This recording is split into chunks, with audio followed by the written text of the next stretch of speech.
All right.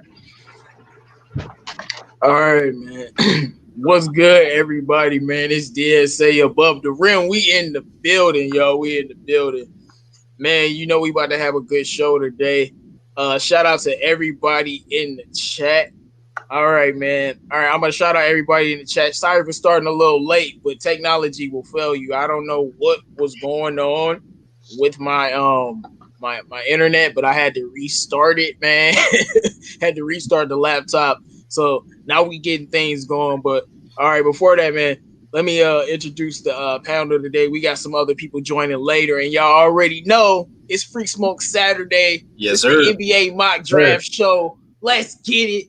My boy Drew's in the building. What's good? What's going on, peeps, man? I'm looking forward to talking basketball for this little weekend getaway, so I'm ready. All right, man. I got my man CA3 in the building.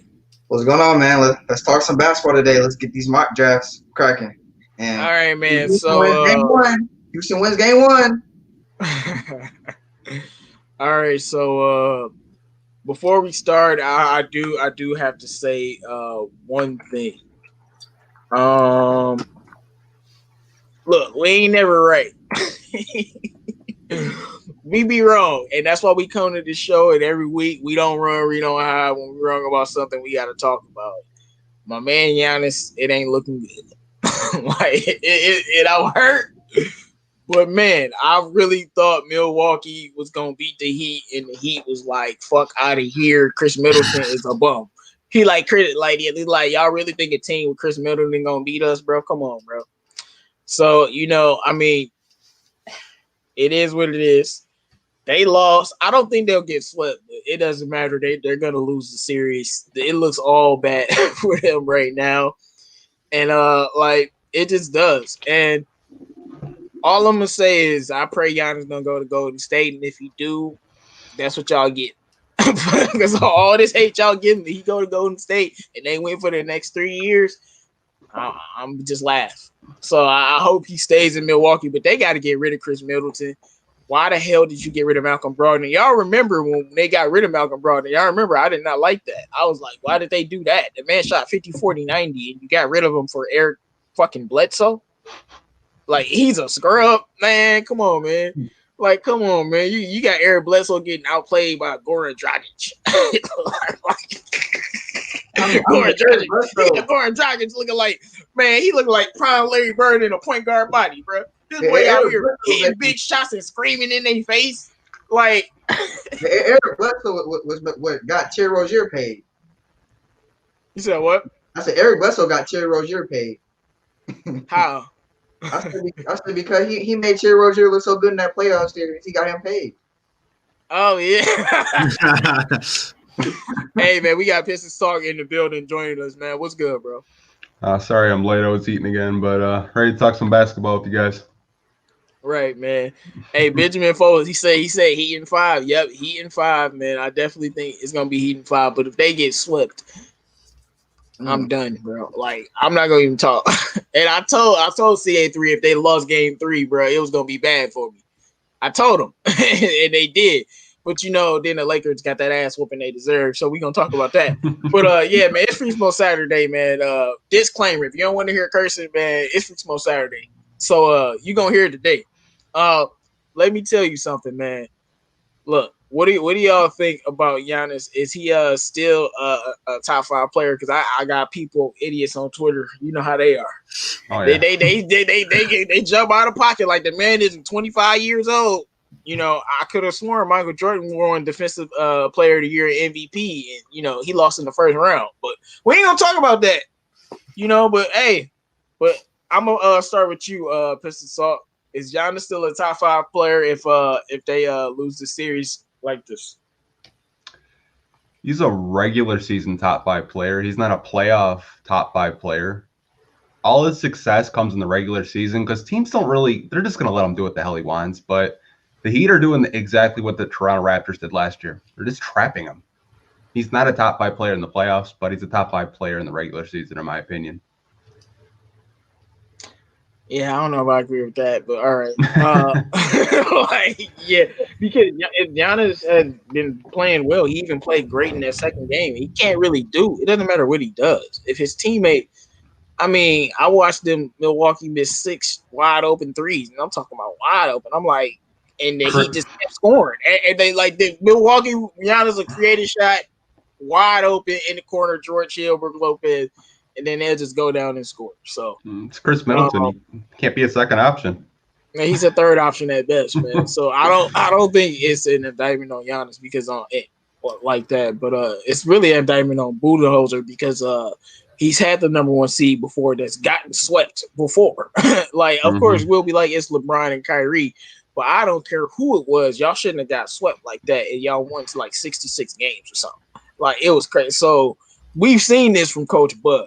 But I'm gonna ask you, Drew, is Giannis still a top 5 player if they lose like this? No doubt. He's about to win the MVP still, even if they get swept, which would be kind of awkward. But none of this is really his fault. Has he been playing great like Giannis? No, not particularly. But I mean, look at the rest of his team. Like, Chris Middleton is the second best player on the team, but he's really inconsistent. Yeah, when he's off, they're going to probably win a game if he goes off next game. But Brook Lopez is older. He's still a reliable piece down there. But outside of that, man, they don't really have anything that competes with Giannis' skill set or his talent levels. They got some nice role players, but looking at the rest of the teams, like look at the Lakers, man. They got AD and LeBron. Look at the Rockets. It's Harden and Westbrook. Look at Boston, Kemba, Jason Tatum. You can throw Jaylen Brown in that conversation. Gordon Hayward, like they're stacked. They don't have this over here in Milwaukee. It's like Giannis, do it or we're gonna lose. And when you can't shoot the 3 at a high percentage, teams are gonna start trapping you like they are, taking away the paint, make you a jump shooter, and you're gonna struggle. And this is exactly what's happening. And then when he does find Chris Middleton or one of his shooters, they're not hitting their shots. So I mean, as a star player, you take the blame for it, and that's kind of what he's doing. But at the same time, man, I don't think he likes the coach. Coach Budenholzer and him aren't seeing eye to eye right now. You can go back and watch the press conferences right now. Anytime they have asked something about Giannis about going out there, playing 30-plus minutes, going out there, guarding Jimmy Butler, which he should be guarding Jimmy Butler. He's supposed to be the defensive player in the league. You have to guard the other team's best player. But his response has been, it's coach's team. I'm going to do whatever coach wants me to do. At a certain point, man, you got to step up and say, Coach, I got to guard Jimmy Butler. Coach, put me in the damn game or else we're going to get swept. And that can't happen. That can't be on my resume. Like, that's not going to be a good look on his resume if he gets swept by the Heat. And the Heat are a good team. But if you're a 2-time MVP, Defensive Player of the Year caliber, chasing for a championship, you cannot get swept in the second round of playoffs at all. Now, I forgot to introduce the people in the chat. My fault, y'all. I'm going to shout out everybody. Let's see. We got hard work and dedication in the building. Blue and Silver Phantom, what up, though? Kyle Webb, what up, though? King Lions, what up, though? Real Detroit Lions fans, what's good? We got B-Ball in the building. We got Alex Linford and Swab, was good. We got E-Dog 1234, was good. We got Benjamin Foe and Devin 99 and what's good, y'all? All right, and Truth Teller in the building, man. Now, I was going to say that, and people be talking about Jimmy Butler, man. Like, come on, y'all, stop it. I don't want to hear this. If you put Jimmy Butler on Milwaukee and you put Giannis on the Heat, are the Bucks winning the series? Hell no. They probably get swept. Like, what are we talking about? That Miami team is extremely well built, and you could plop a lot of top 10, 12 players that are wings there, and they would be successful. Mm-hmm. Like, you put Jason Tatum on that team instead of Jimmy Butler. Are they any different? No. Like, they're like, and when I was looking at how many shooters they had, I'm just like, this team is really good. And then they have a closer that helped them out. So, but CA3, man, I do agree with Devin 99. I think he does need Chris Paul. I've said that before. Chris Paul needs to go there, get rid of Eric Bledsoe. Mm-hmm. But if they, I'm telling you, man, CP3 will finally get that chip. Everything will work out. You get him some better shooters, but get some better defensive players. Because I don't think Milwaukee is only really a good team because of Giannis. He makes everybody else, a good defensive team. He makes everybody else like a great defensive team. Like, and Middleton and Bledsoe can play deep, but it's not world changing. But CA3, man, what do you think about this? Is Giannis still a top 5 player? I don't know why this is a question, man. Why are we questioning that MVP and the Defensive Player of the Year? is a top 5 player in the NBA. I don't understand why this is a question. Just because of playoff success, I mean, which has a lot to do with the team around him, because his team is a solid team. They're a good regular season team, and they got a lot of players who perform really well in the regular season, but don't really play as well in the playoffs. Like Eric Bledsoe, he's a pretty solid regular season player, but he's just not the same in the playoffs, and it's been proven time and time again. We've seen this for 3 straight years. We've seen 3 years ago when they played the Boston Celtics and they lost to the Celtics. It was because Eric Bledsoe couldn't do anything, and Chris Middleton was pretty inconsistent. But I think Chris Middleton played pretty well against Boston. But Chris Middleton, he was inconsistent, and Bledsoe just played it horribly. And we look at last year. Chris Middleton didn't show up when he needed to show up, and Bledsoe didn't show up again. So I mean, they got a lot of really good regular season players, but they don't really got good playoff players. And you look at any good star player, you look at any good player in this league, and any good Hall of Famer in this league that's won championships. They've always had a really good sidekick, and Chris Middleton is not that sidekick that Giannis needs. He needs somebody else to be successful. So, but not only is he not that sidekick, they don't have any championship players. Like, no. Who on their team has won a championship? I always we talked about that with the Lions. Does it matter that having champions on the team? It matters with Milwaukee. I don't care if it's a Tyson Chandler level champion. You need that one guy on the team. If you're trying to really make a run. Yeah. Huh? Yeah, I'm also not finished though. I mean, and also I feel like Coach Bud has a lot to do with the playoff success so far with the Bucks, because Coach Bud, I'm seeing reports that he's hesitant to play Middleton and Giannis 36 minutes. Like that's unacceptable. You have to play your star players top minutes in the playoffs. There's no like getting past that. You have to play your star players top minutes in the playoffs, especially if you're about to get swept. You got to play. You can't play the same. You can't play the same way you're playing in the regular season. It's impossible to win the playoffs if you play the same way you play in the regular season.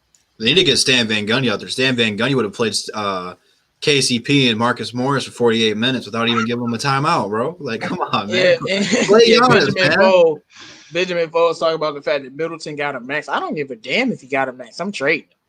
Somebody want him. I don't care what I gotta do. Like if I'm not trading him, I'm going into the luxury tax, bro. Like, and if you say, well, they can't do that, well, you're losing Giannis. Like, what are we talking about?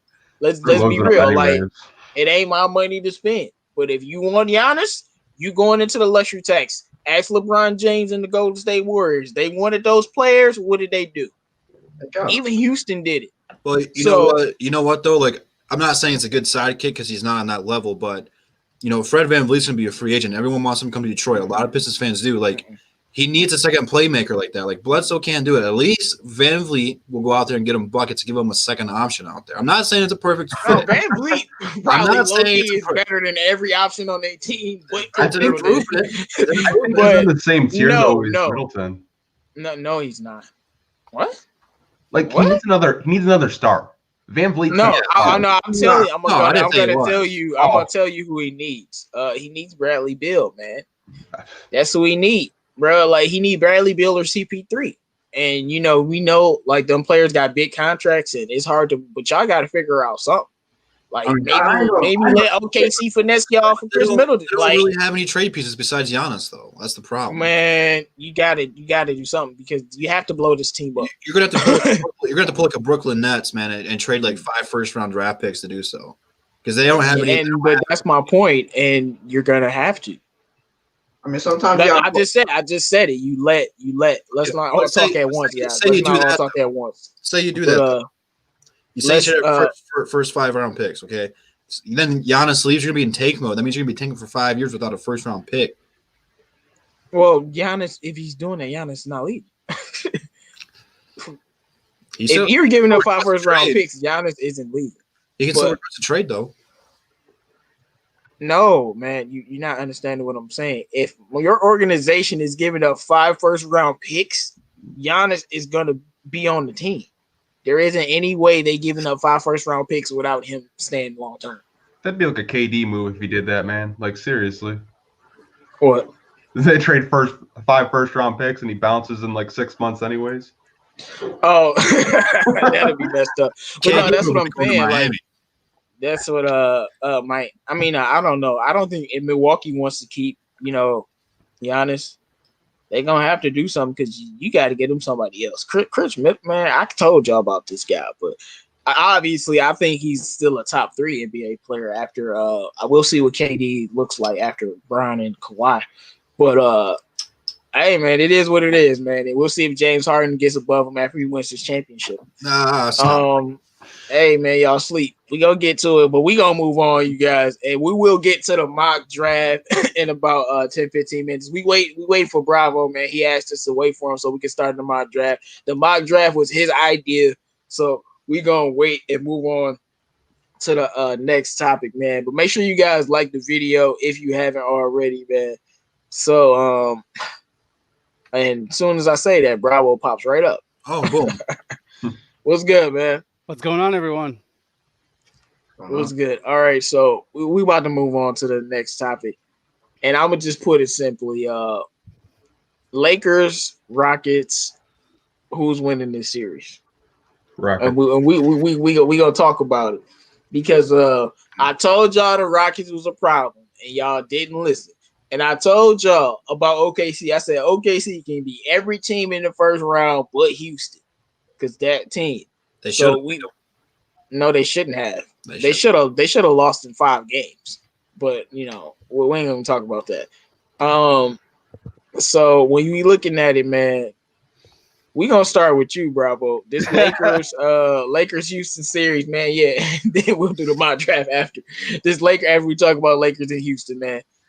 This Lakers Houston series, man. What are you thinking, man? Who do you got winning this? Man, I think I like the matchup of the Rockets against the Lakers.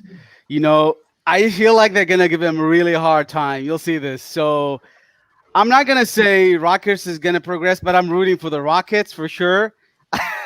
It's like they feel like they're underdogs since the end of the season. They have been I feel like they don't have a center. Teams are against them. A lot of people don't like them. I've been feeling they are the underdogs of the playoffs so far. And I'm really rooting for them. I really hope they're going to really progress and take the chip. Harden and Westbrook, they deserve a chip once at least. So who's going to win the Lakers? I think they have a really great chance of beating the Lakers because of the matchup right now. And this is my prediction. I am taking the Rockets in 6. Wow. Oh, man. Wow. Hey, man, somebody who agree with you, me. So we going to get into it because I know people. And this is my thing with this whole matchup is I don't understand why people are acting like James Harden and Russ is just chopped liver.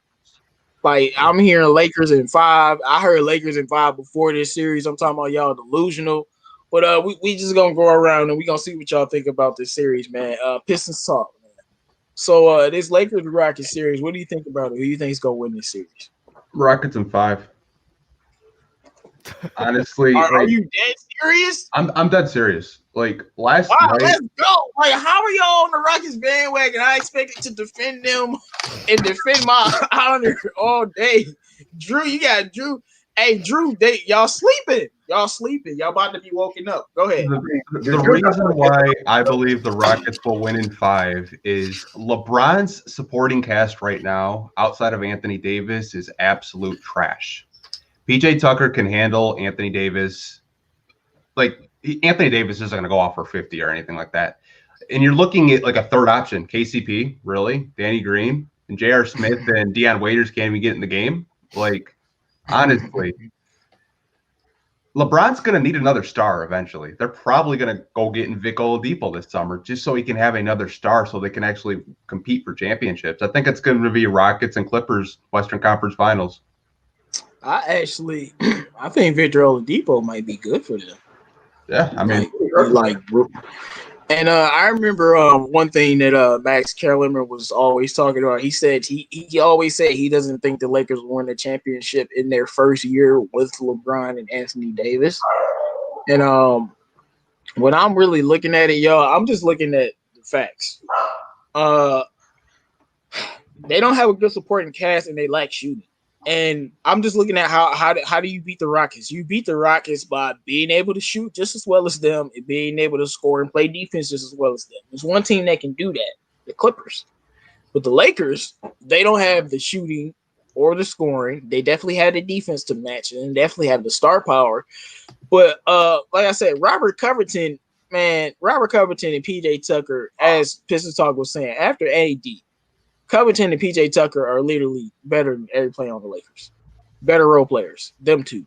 And Eric Gordon. Imagine if they had Eric Gordon, how much better they would be. So, like, and he's a two-way player. And when I'm looking at it, look, I don't think it's gonna go 5 games or something. That's kind of crazy.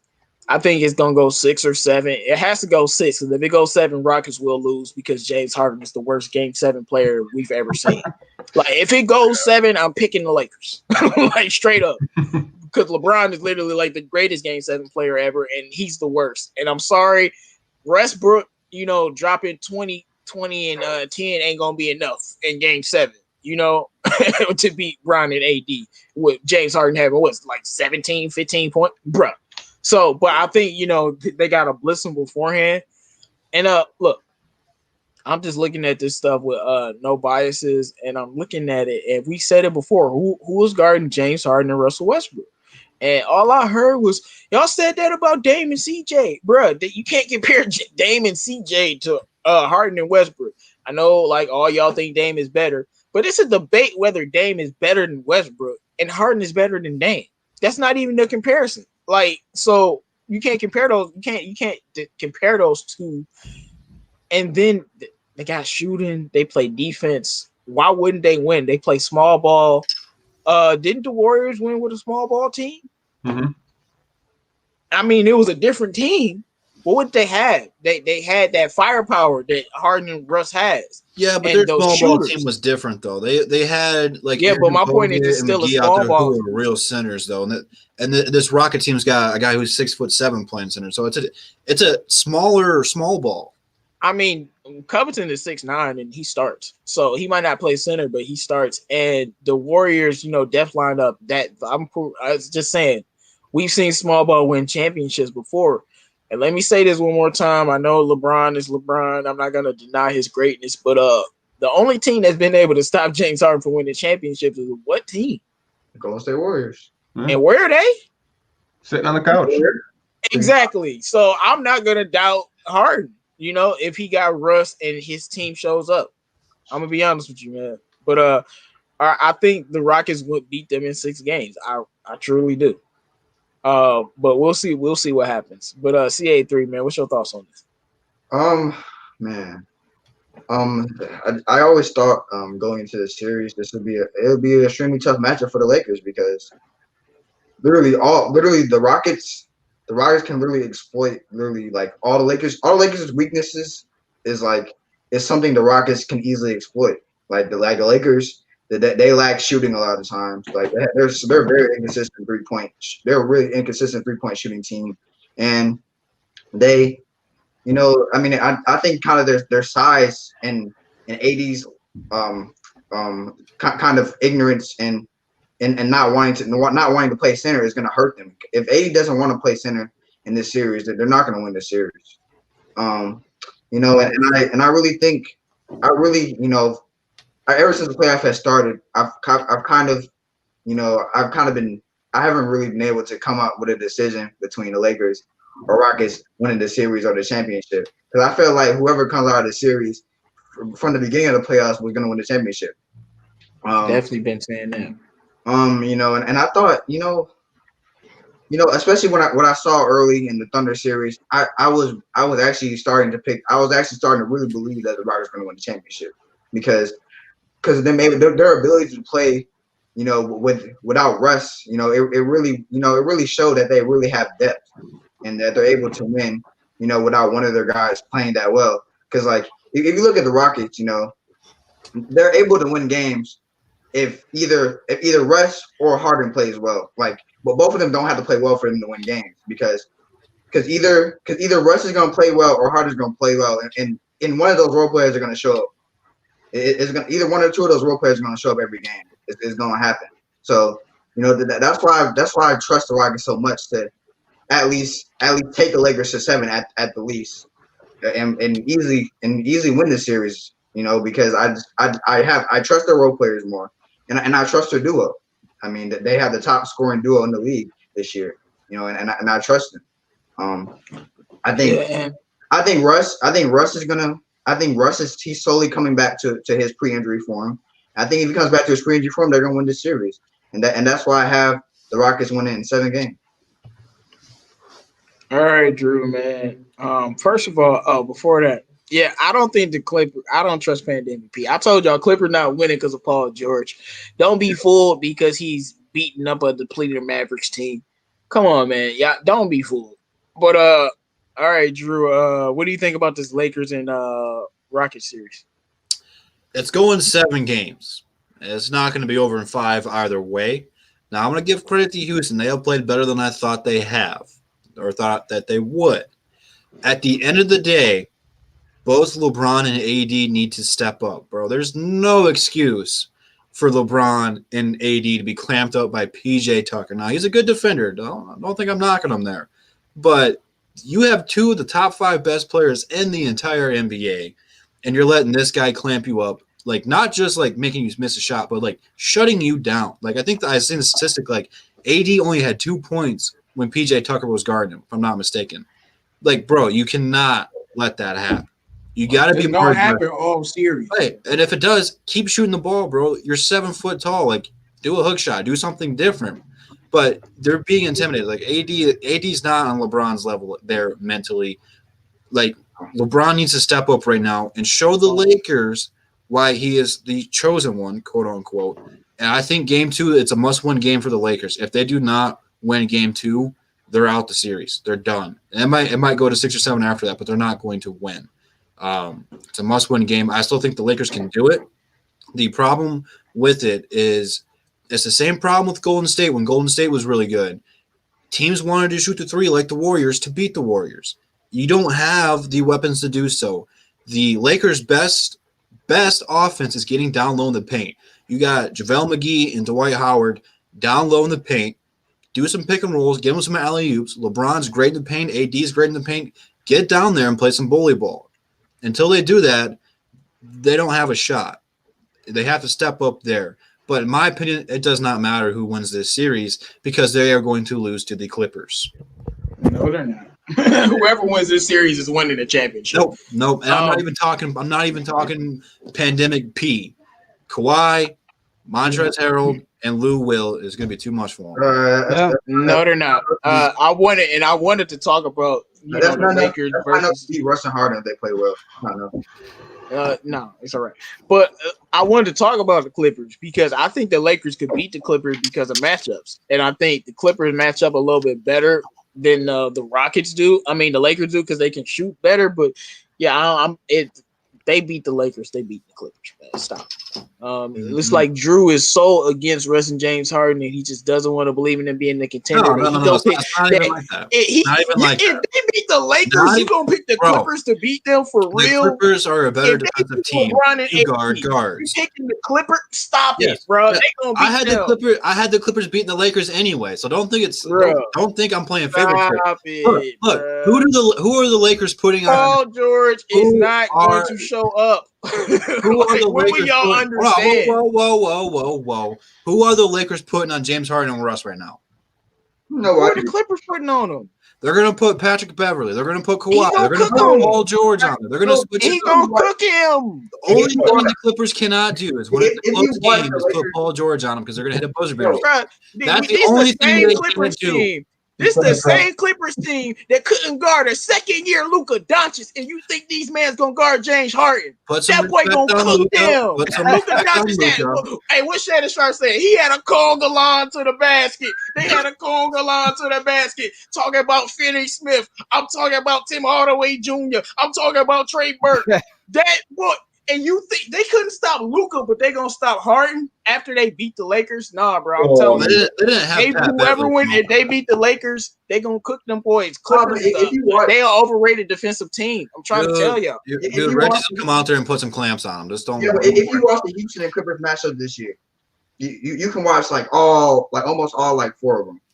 In 3 out of those 4 games, either Harden or Russ have either dropped 40 and won them a game, or dropped 40 and 30 and almost won them the game.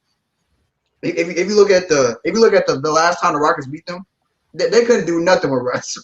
Russ dropped 40 on their head, and the Clippers were up by 20 plus in the end of the third quarter, and Russ ran them through the water and carried them to the game, and Harden played horrible. And then let's look at the second game when they played the Clippers. I think Harden dropped Harden killed them, and the only reason they lost the game was because they choked and playoff P did something, and pandemic P did something, and yeah, that's the only reason why they lost the game. In the first game, I think one other game that they lost to the Clippers. I mean, the Houston beat the Clippers as well. So it's really not as bad of a matchup as you think. I don't think anybody on the Clippers can guard Westbrook, because the Clippers have problems with guarding downhill players. Like, they can't guard after watching what Luka did. You can't convince me they can guard James Harden. So Bro, that boy Luka was looking like prime Jordan cooking them boys. That boy was doing whatever he wanted to, and they had to double team him. And are we forgetting? We know the Mavericks your team, Drew. Are you literally gonna sit here and tell me in front of the camera on the live stream on Free Smoke Saturday that if Chris Stats played in every game, the Mavericks don't beat the Clippers? If Luka didn't get hurt, they would have won. If Chris Stats don't get hurt, if he don't miss any game, if he plays in every game, they beat the Clippers in 7, bro. Yeah. And that's what I'm thinking about. So, but I'm looking at the Rockets. Though. It's a different matchup, though, because that's a forward and a power forward, though. But the Rockets are the same team as the Mavericks. They're a better version. They have the shooting. No, what are you talking about? It's different, because you can't put Patrick Beverly. You can't put what's the goofy dude looking name? Let me Google this real quick. The guy that came over. I was gonna say Shammer. You can't put Shaman on him either. But now that you go in here, you have a team that's more perimeter centric that you can guard them better. No different. I'm not saying it's going to work. What I'm saying is they can throw a bunch of different people out there and see what works. Who thought Dort would be able to lock up Harden? That's Dort. Yeah, but that's Dort though. Dort is special. I know, but no one saw that. We've never seen nobody do that before. You're gonna look. You can't guard these guys one-on-one anyway. It's impossible. You can't guard LeBron one-on-one. You can't guard Curry one-on-one. The great players in the league, which Harden and Westbrook are great players, you can't guard up one-on-one. So it has to be a team effort. And the Clippers are a really good defensive team. Really good. No, they're not. When they won, I don't think they are. I think they're the most overrated defensive team in the league. I'm going to see how the Rockets can beat the Clippers. The reason, I've seen a bunch, almost all the Rockets versus Clippers games. And what has happened was, the Rockets they've had Gracie second half surges because they just take advantage of Lou Williams and they just kill him. Yeah, I'm gonna get to you, Kiss and Stark, in a second, but I wanted to say, I don't know, I said they'll beat the Lakers in 6. The Lakers could very well beat them in 6. But if they beat the Lakers, you're not getting me to believe. If they beat the Lakers, oh no, they going to the chip, bro. Happening, bro. Because you beat LeBron James, whoever beats LeBron James wins the chip. And last year he wasn't in it, so. But what would you about to say, Piston Talk? The biggest problem with trying to guard Westbrook or Harden is you got about 3 or 4 shooters on the perimeter. You can't do a one-on-one thing. So you're pretty much screwed. You're hoping that Westbrook bricks it off the glass, or you're hoping James Harden misses it. But then you got Covington open, you got PJ Tucker in the corner. You're pretty much screwed. So if the Clippers want to do that, then they'll probably lose in the three-point battle. And the Clippers will probably lose in a series with the Rockets if it goes to the Western Conference Finals. Yeah, if the Rockets can beat the Lakers, that's a big if. No matter what we've been saying. But I'm just looking at the Rockets are obviously they don't have Kristaps Porzingis. But they're technically, in a sense, a kind of a better version of that Mavericks team. A team with a guard that's that dominant that can shoot the lights out. I think the Mavericks are a little bit better shooting because Seth Curry, oh my gosh. The Lakers can't shoot though like they can though. No, but that's what I'm saying. The Mavericks would have beat them if Kristaps don't get hurt. And they would have beat Houston too. No, they wouldn't. I don't know. So it's one of the things I think. One of the things we need to realize here is with the Clippers, they have a really decent chance of winning it because of the fact they have Kawhi. Man, nobody can stop Kawhi. I'm telling you, nobody. I mean, if he really goes on a different level in the finals, Greg Pop did. Yeah, but who can stop James Harden? I agree. So this is what I think the matchup of the Rockets versus the Lakers. I like the matchup of the Rockets in here, but the Rockets versus the Clippers, I don't know if that's a favorable matchup. It's almost 50-50. Really, you don't know. You don't know if it's really going to be good because I think it'll go 7 games. Yeah. Do you know why? Because the Clippers shoot the basketball very well, and the Rockets too, and that's a problem for the Rockets. If the Clippers go on a shooting streak, I don't know who's going to stop the Clippers. The defense is not so those Clippers teams, sometimes you cannot defend them. If they're gonna score, Lou Williams can go on a hot ride. I mean, you can see Reggie Jackson can score, you can see Markieff Morris can score, Marcus Morris, I mean PG-13, all of them can shoot the damn ball. So it's really hard to stop the Clippers if they are going on a hot shooting right. The same thing with the Rockets. Yeah, but when you look at a series, when you look at an NBA basketball playoff series, it's about matchups and it's about what can your players do. Like, you need role players. Like, some role players, you need them to be balling out in one game. You just need them for one game to have a great game. Some role players, you need them to have 2 great games in the series. And then so your starters, like we talking about Russ and Harden, if they win, Russ has to have 3 good games in that series. And when I'm looking at the Clippers, Paul George got a ball out in 4 games for them to win. Now, if they do without that, then kudos. It's Kawhi. It's Paul George doesn't drop 30, 40. Like, you got to beat them 4 times. You can't get me to believe that the Clippers are beating the Rockets without Paul George playing with. He got Kawhi.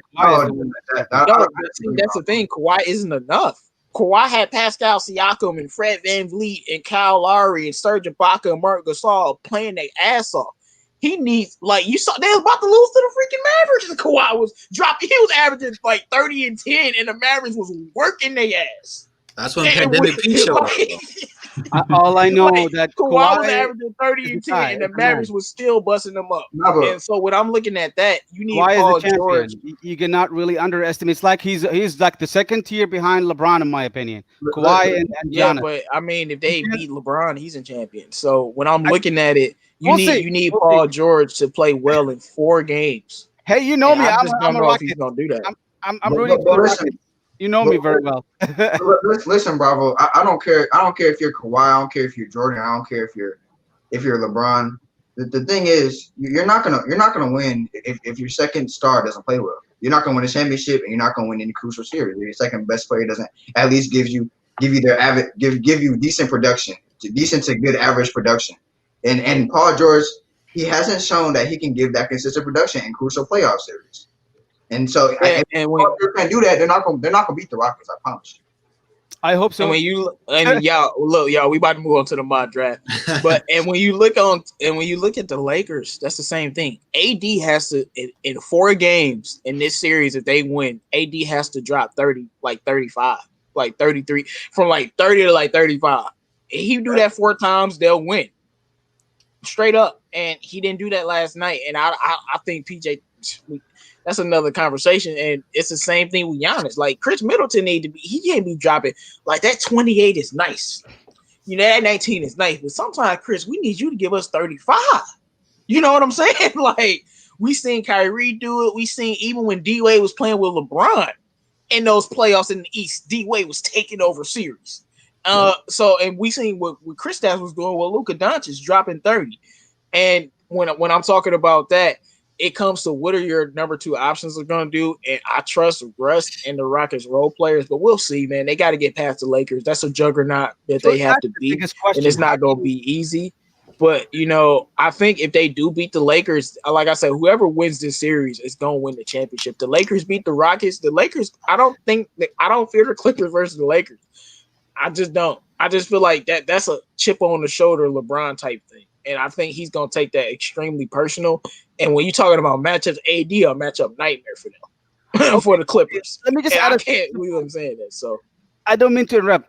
the biggest question: how do you see the Lakers beating the Rockets? What kind of I prestige? don't. I don't really I know. mean, It's really I hard. told you if AD drops, like 30 to 35 in 4 games, they'll beat them. Because I'm just gonna we can talk about opinions and debates, but I'm gonna just be simple of like what the NBA has shown us in history. Like you need those great players to just have those games. When the when the Raptors beat Golden State, and I say it all the time, but Pascal Siakam had 2 extremely huge games in Game 6 and in Game 1. And then Kyle Lowry had a huge game, and Fred VanVleet had like 3 huge games. And then it was one Game 4, when Steph dropped 45. Serge Ibaka had like 18, and Marc Gasol had like 17. So when I'm looking at the matchups, the Lakers they need that third star. So Kyle Kuzma, Dion Waiters, somebody's gonna have to step up, because like when Eric Gordon dropped 20 last night, who on the Lakers is dropping 20 besides AD and LeBron? And you can beat the Portland Trailblazers, who don't play no defense, but you ain't gonna beat a Houston team that play defense without that third star. But all right, y'all, let's move on. Truth Teller, man, he says ain't nobody beating the Clippers. Quit pipe dreaming. Y'all overrating the Clippers. Y'all overrating the Clippers. Dude, They have if Miami or Boston go there, they're gonna give them a fight, bro. That's gonna be like a good finals if that happens. I don't care. They have Paul George, bro. right. They're not Bucks can beat the Clippers easy, man. I wish the Bucks can reach it, but there's no way right now. Paul George got to show me something before he start hiding up the Clippers, bro. He got to show me something. Finals MVP. No. Like they going against a Nuggets team that they ain't even ready. But like they ain't ready. So everybody, you got the players that y'all wanted to select for y'all mock draft. Oh yeah. All right, Piston Salt, you got something to set up? You guys can just share the screen for your graphics that I sent you guys, and then you can go over it if you want. Let me I don't have it. You have it for mine, right? No, I sent it to you. Oh, do you want me to share it with Yeah, you? yeah. I was not informed we were supposed to have these ready. I thought they were going to be sent to somebody else that was going to put them on the screen. Yeah, that's what I thought too. So I'm looking at our group chat. He sent it to me directly. Whoops. Yeah, I'll put mine to I never seen my market on there, but I know what it is. I know. yeah, man. So I want the people with Let me upload mine real quick. All right. You can do yours while I'm doing upload mine. you can start with sharing your screen, and then we can look at How each do you one do of it? us. How do you do it? No, I gotta no, just pull up on your computer. If you're on your computer, just pull up the image, and you gotta put it on your screen. And I gotta share your screen. But let me share. What image is it? I never got it. Because Hold you on. never sent me your mock draft. That's why Oh, blame it on CA3. Wait, I would have made it. I think only you 3 actually sent me one. I would have made it. Okay, so wait, can y'all see it? I'll just tell mine then. Not yet. No. Wait, you can't see it yet? Oh, let me see. Here we go, y'all. So make sure you guys like the video if you have it already. All right, can y'all see it now? Yeah, I can see your screen now. All right, Yes. All right, so you can see it. Can you make it bigger? I mean, I can't even. Yeah, just double click on Zoom. Control and plus sign. Let me see. Wow. There we go. All right. Wait, so can y'all still see it? Yeah. Okay, so Whoa. apparently you can only see it. Do trades. So first of all, I just want to give a shout out to Anthony, Pistons Talk, who helped us with this, making it look like fancy. So thank you. No problem. Right. So as everyone in the chat sees, this is my mock draft. This is 313J mock draft. So with the number 1 overall pick, Anthony Edwards goes to Minnesota. With the number 2 overall pick, Pistons trade up with Golden State, and we get LaMelo Ball. What y'all mean? I don't know what y'all thought about. Well, And hold then- on. I didn't know we could do trades, or else I would have done that What too. you mean? It's your mock draft. You can do whatever you want. Exactly. I want to do over. Nah, man. I mean, look, man. I felt like making a version with the LaMelo trade and a Okay. version without the LaMelo trade. Okay, you And, gotta announce what's the trade. Yeah. So we giving up Luke, Bruce, and 2 first-round picks and we getting LaMelo, including this year's first and next year first. Wow. Yeah, man. Wow. Yeah. We gonna hold on to Speed. Well, instead of Luke, I think they will want Speed because Speed is a 6'8". He's a 6'8" wing player. So they'll want Speed, but Speed and Bruce and 2 first, man. I think that'll be enough because when I looked at the Knicks trade packages, I'm like, bro, come on. But and if they want more, they can have it. But yeah, I think it's very possible. I hope that the Pistons do it. I'm praying you guys do. And I have some questions about this. But then as you see, I got James Wiseman going to the Hornets, and then I got Chicago taking Killian Hayes. Yes, I do. Then I have Obi Toppin going to the Cleveland, and I got Atlanta taking Onyeka Okongwu. Then I got my boy Danny Avdija going to Golden State, bro, and he gonna be a baller in Golden State. Cole Anthony to the Knicks. We know that's how it's gonna all end. And then Isaac Okoro and my man Kiera Lewis going to the Suns because I think the Suns they might take Halliburton, but they might want a better player. But this is my mock draft, man, and this is how I think it's gonna go. So can you explain to us why did you pick Denny Avdija not to the Cavs and it went to the Golden State instead? Because the Cavs are very high on Obi Toppin, and them foreign players. Danny, I feel like the Cavs would take Obi Toppin before taking Danny Avdija. Okay, that's a good point. That's just what I personally feel about it. Let's see. So let me stop sharing this, man. But let's see. Suns will take Halliburton. He's perfect next to Booker. Yeah, I don't disagree, but I don't know. Like I said, they might want a better player. But if they're trying to win now, then you take Halliburton because he'll be ready to fill in that role. But it's just like, why take him if you have Mikal Bridges? Because I feel like Mikal Bridges is like, of course, he's not a point guard, but he's the same type of player as Halliburton minus him being a point guard. And when I'm thinking about it like that, I'm like, if you had Mikal, why not put a ball player at 10? But I have no doubt that they really might take Halliburton. He said, throw Draymond in the trade. Hey man, I'll bring Draymond home, bro. I don't got no problem. All right, Drew has his screen. I'm about to share it if it doesn't stop acting stupid. There we go. All right, let's see, man. All right, explain your list, man. Let's go. Can you take that comment down so I can see who I forgot for number 10? Yeah. Yes. Right. All right. So number 1, I got Anthony Edwards going to the Timberwolves. I think it's a no-brainer. D'Lo, Cat, and Edwards. It's a nice young big 3 right there. I didn't do any trades because I didn't think we were allowed to. So I kept the original draft order. So Golden State fills their center role with James Wiseman. I think it's a perfect fit. They'll be right back to being title contenders. Charlotte will be taking LaMelo Ball. They also need a star player. I don't know how it'll work with Terry Rozier since it is paid to him, but it'll be a step in the right direction for them. Chicago will be taking Okongwu, number 4. Now, this might be a reach, but they do need someone to go with Zach LaVine. And I think that him, Kobe White, and Zach LaVine, you have a foundation. Will it all work out? Probably not. But again, you're getting some good competitive guys in there. Now, number 5, I have Denny Avdija. Again, I'm not super high on him, but this is what Cleveland needs. Cleveland needs a small forward. They got Garland, they got Sexton, they got Kevin Love, and they have Andre Drummond. What are they missing? Small forward. They get Denny. He can play 1 through 4, very playmaker-ish, good scorer, great shooter. Comes in there. It's a missing piece. It fills it. They got another young prospect to work around and build around. Number 6, the Hawks will be taking Obi Toppin. I think that this will be fun to watch. There'll probably be just a boatload of alley-oops from Trae Young to him, and I think that he'll open up Trae Young's game because he can play inside out. And over the couple next seasons, I think that Obi will expand his three-point game and get better at it over time. So I think that he'll be a nice pairing, a nice small big man combo with Trae Young and Obi Toppin. Number 7, the Detroit Pistons will be taking Killian Hayes only because the Golden State Warriors said no to our trade. So I think Killian will be the best fit for us outside of LaMelo. I don't really think that there's anything wrong to knock about this pick. I'd be so happy.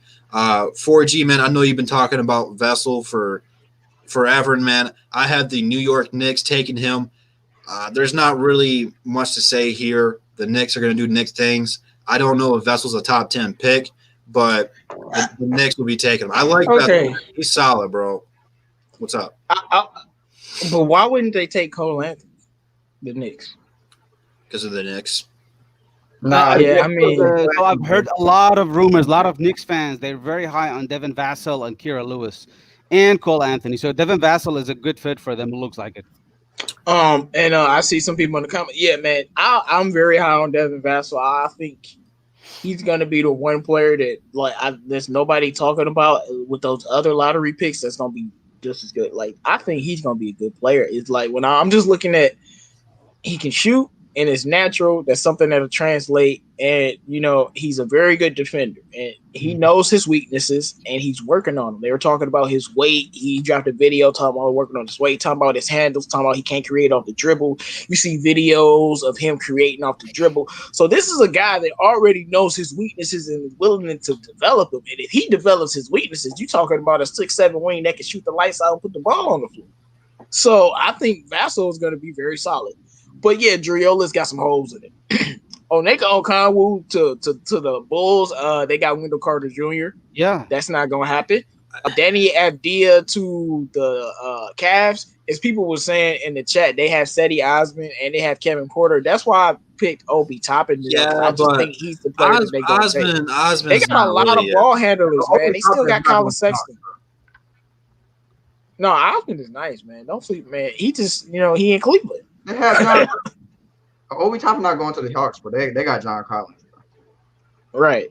I think, I actually you'd be better off switching those two than what's going on. But all right, man. Who else has their? If you have yours ready, I'll share it. But other than that, Halliburton and Okoro, that's basic. But no, I like that. I wouldn't be mad if the Pistons took Vassell. And I know we're stacked at shooting guard, but I like him. I don't know, man. I just like him. So I'm not gonna be mad. Like we stacked at shooting guard, and what if Vassell was BI or something? I don't know. To me, I don't care if we're not taking that point guard. I don't care what position we take, as long as it's not center. And, Pistons Talk, you have yours? Yeah, I got it up. Hold on. Let me hit screen share real quick. What should I do? Knicks I don't have a definitely graphic, bro. I don't have a graphic. What should I do? I just tell it? I mean, yeah, you'll explain your list, man. No problem. All right. No, man, I wasn't saying he was really gonna be BI, bro. I'm just saying a great player that's slept on. BI has a bag that's uncanny. Okay, so Toronto is currently beating Boston right now. So I like us. Yeah, I like us in the first mock draft that we got Melo. The second one got Killian. I'd love to get it that way. See what Piston Talk. Can you guys see my screen now or no? Yeah, I'm about to share it in a second. Right. Now, I think Vassell could be a star. Maybe I'm seeing something. It's just that athleticism. I don't know. I think he could be a star if he fixes his weaknesses. So let me. Ooh. No, this is. I'm about to say what happened. Hold on. Okay. All right. So I have Anthony Edwards first overall because I think putting LaMelo next to D'Lo would be very experimental. James Wiseman, if they don't trade the pick, is obviously they need a center. LaMelo because Jordan's going to take his LeVar's son because he was talking crap. Number 4, got Onyeka Okongwu because Chicago said they might be shopping Wendell Carter, and I think he's a top 5 pick. Then you have Dia, like Drew said, they need wings. I think he's going to be better than Cedi Osman, and I think you should put KBJ. Oh, yeah. He's going to put KBJ at the 2 rather than the 3, in my opinion. Tyrese Halliburton, I think he's going to be a shooting guard, shooting guard more than the point guard in the NBA because he's better off the ball. Killian Hayes, number 7, as you guys know, my second favorite point guard in this entire draft. Kyra Lewis because I think he fits the Knicks system better than Cole Anthony. You guys know how scary he is in transition. Isaac Okoro because the Wizards pretty much need defense. And Obi Toppin, you got to go best player available. You give Devin Booker another weapon up there with the front court with DeAndre Ayton. No, yeah, that Obi Toppin hate don't look good on you, man. It's like, Yeah, but what about Devin I don't Vassell? think he'll fall that far, and I don't know if the Pistons will pass on him. To be honest with you, I might not like that. Depends on what they want to do with Christian Wood. Yeah, man. We're gonna talk about Christian Wood later. So, all right. but oh yeah, I wanted to ask you, Pistons, about. You said they heard they might be shopping Wendell Carter, and I didn't want to interrupt you. I was gonna say that, but should they be though? Like Wendell Carter is a good center, Yeah, well, I think this was, and he's only in his second year, right? Like, what are they this doing? was before they fired Jim Boylan. I want to say 2 or 3 weeks ago. And as you guys know, they got a brand new president of basketball ops, so he might be looking to reshape that whole Bulls roster. And they have to hire a new head coach, so they have a lot of work to do. Just the way I look at it, Well, I don't if they shopping them, I'll take it. It's really hard to see the Bulls picking Okongwu. I don't really see them. Maybe if it's right, maybe you and Drew, both you guys got Okongwu to the Bulls, but they don't need a center. They don't need a power forward. They have Markkanen, and they have Wendell Carter Jr., and they have a really nice backup center too in Gafford. Gafford is a great backup center last year, so I don't think they need all of these centers. No, I almost gave them Denny. Because I don't think they need a point guard either, though. Because I like Kobe. Kobe White's going to cut it for them. Well, I kept going back and forth. I was like, the Bulls need a small forward. I said, but I don't see them taking Denny. Maybe Okoro, but I just didn't really know where to put Okongwu because I was if they need a small forward, why wouldn't they take him? Yeah, it's. But you just think it's not somebody they would draft. But if we're talking basketball. Yeah, I mean, Buffed Up says no trades. No, Buffed Up. I had a trade and Pistons get LaMelo. Pistons got LaMelo. We traded with Golden State. We gave up the house, but we got LaMelo. I'm just looking at But all right, CA3 man, who was your list? And before that, you're saying they don't need a point guard. I think they see Kobe White as a 6-man or a 2 guard that can play make. I think that's what they see him as. Like a guy kind of like Zach LaVine but I don't think they see him as an actual point guard, which is why I think Killian Hayes will be on the table for them. But all right, CA3 man, you got your list ready. The Bulls pick is really tough. Really, you don't predict what they're gonna pick. I have no idea. They might trade down. Yeah, go. So for number one, I have the Timberwolves picking Anthony Edwards, obviously. Number 2, I have the Warriors selecting Wiseman. I think they might trade down though, but if they stay there, they'll take Wiseman for sure. At number 3, I have the Hornets selecting LaMelo Ball. Then number 4, I have the Bulls selecting Denny Avdija because I feel like the Bulls could use a wing because they really don't really have much of a wing really over there, except for Otto Porter, who's injury prone and just hasn't lived up to his money. And then going down to number 5, I have the Cavs selecting Obi Toppin. And I feel like they could use maybe another forward over there. And another power forward, I should say. The number 6, I have just because I live in Atlanta, I talked to a lot of people over there. I think the Hawks will select Isaac Okoro. Just because I feel like Atlanta could use a defensive wing and athletic wing. Yeah, either him or Okongwu. I know they have Collins, but I think they're gonna take one of them. I feel like they're going to use. They might pick Isaac Okoro, especially because he's from Atlanta as well. So I feel like they might take a risk on him and take him. And then at number 7, I got Killian Hayes. Killian Hayes, our Pistons selecting Killian Hayes because they need a point guard. That's a no-brainer right there if he's available. And then at number 8, I have the Knicks selecting Cole Anthony.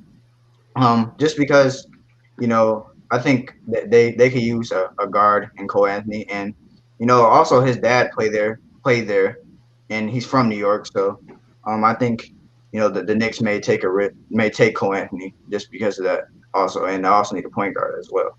At number 9, I have the Washington Wizards selecting Okongwu.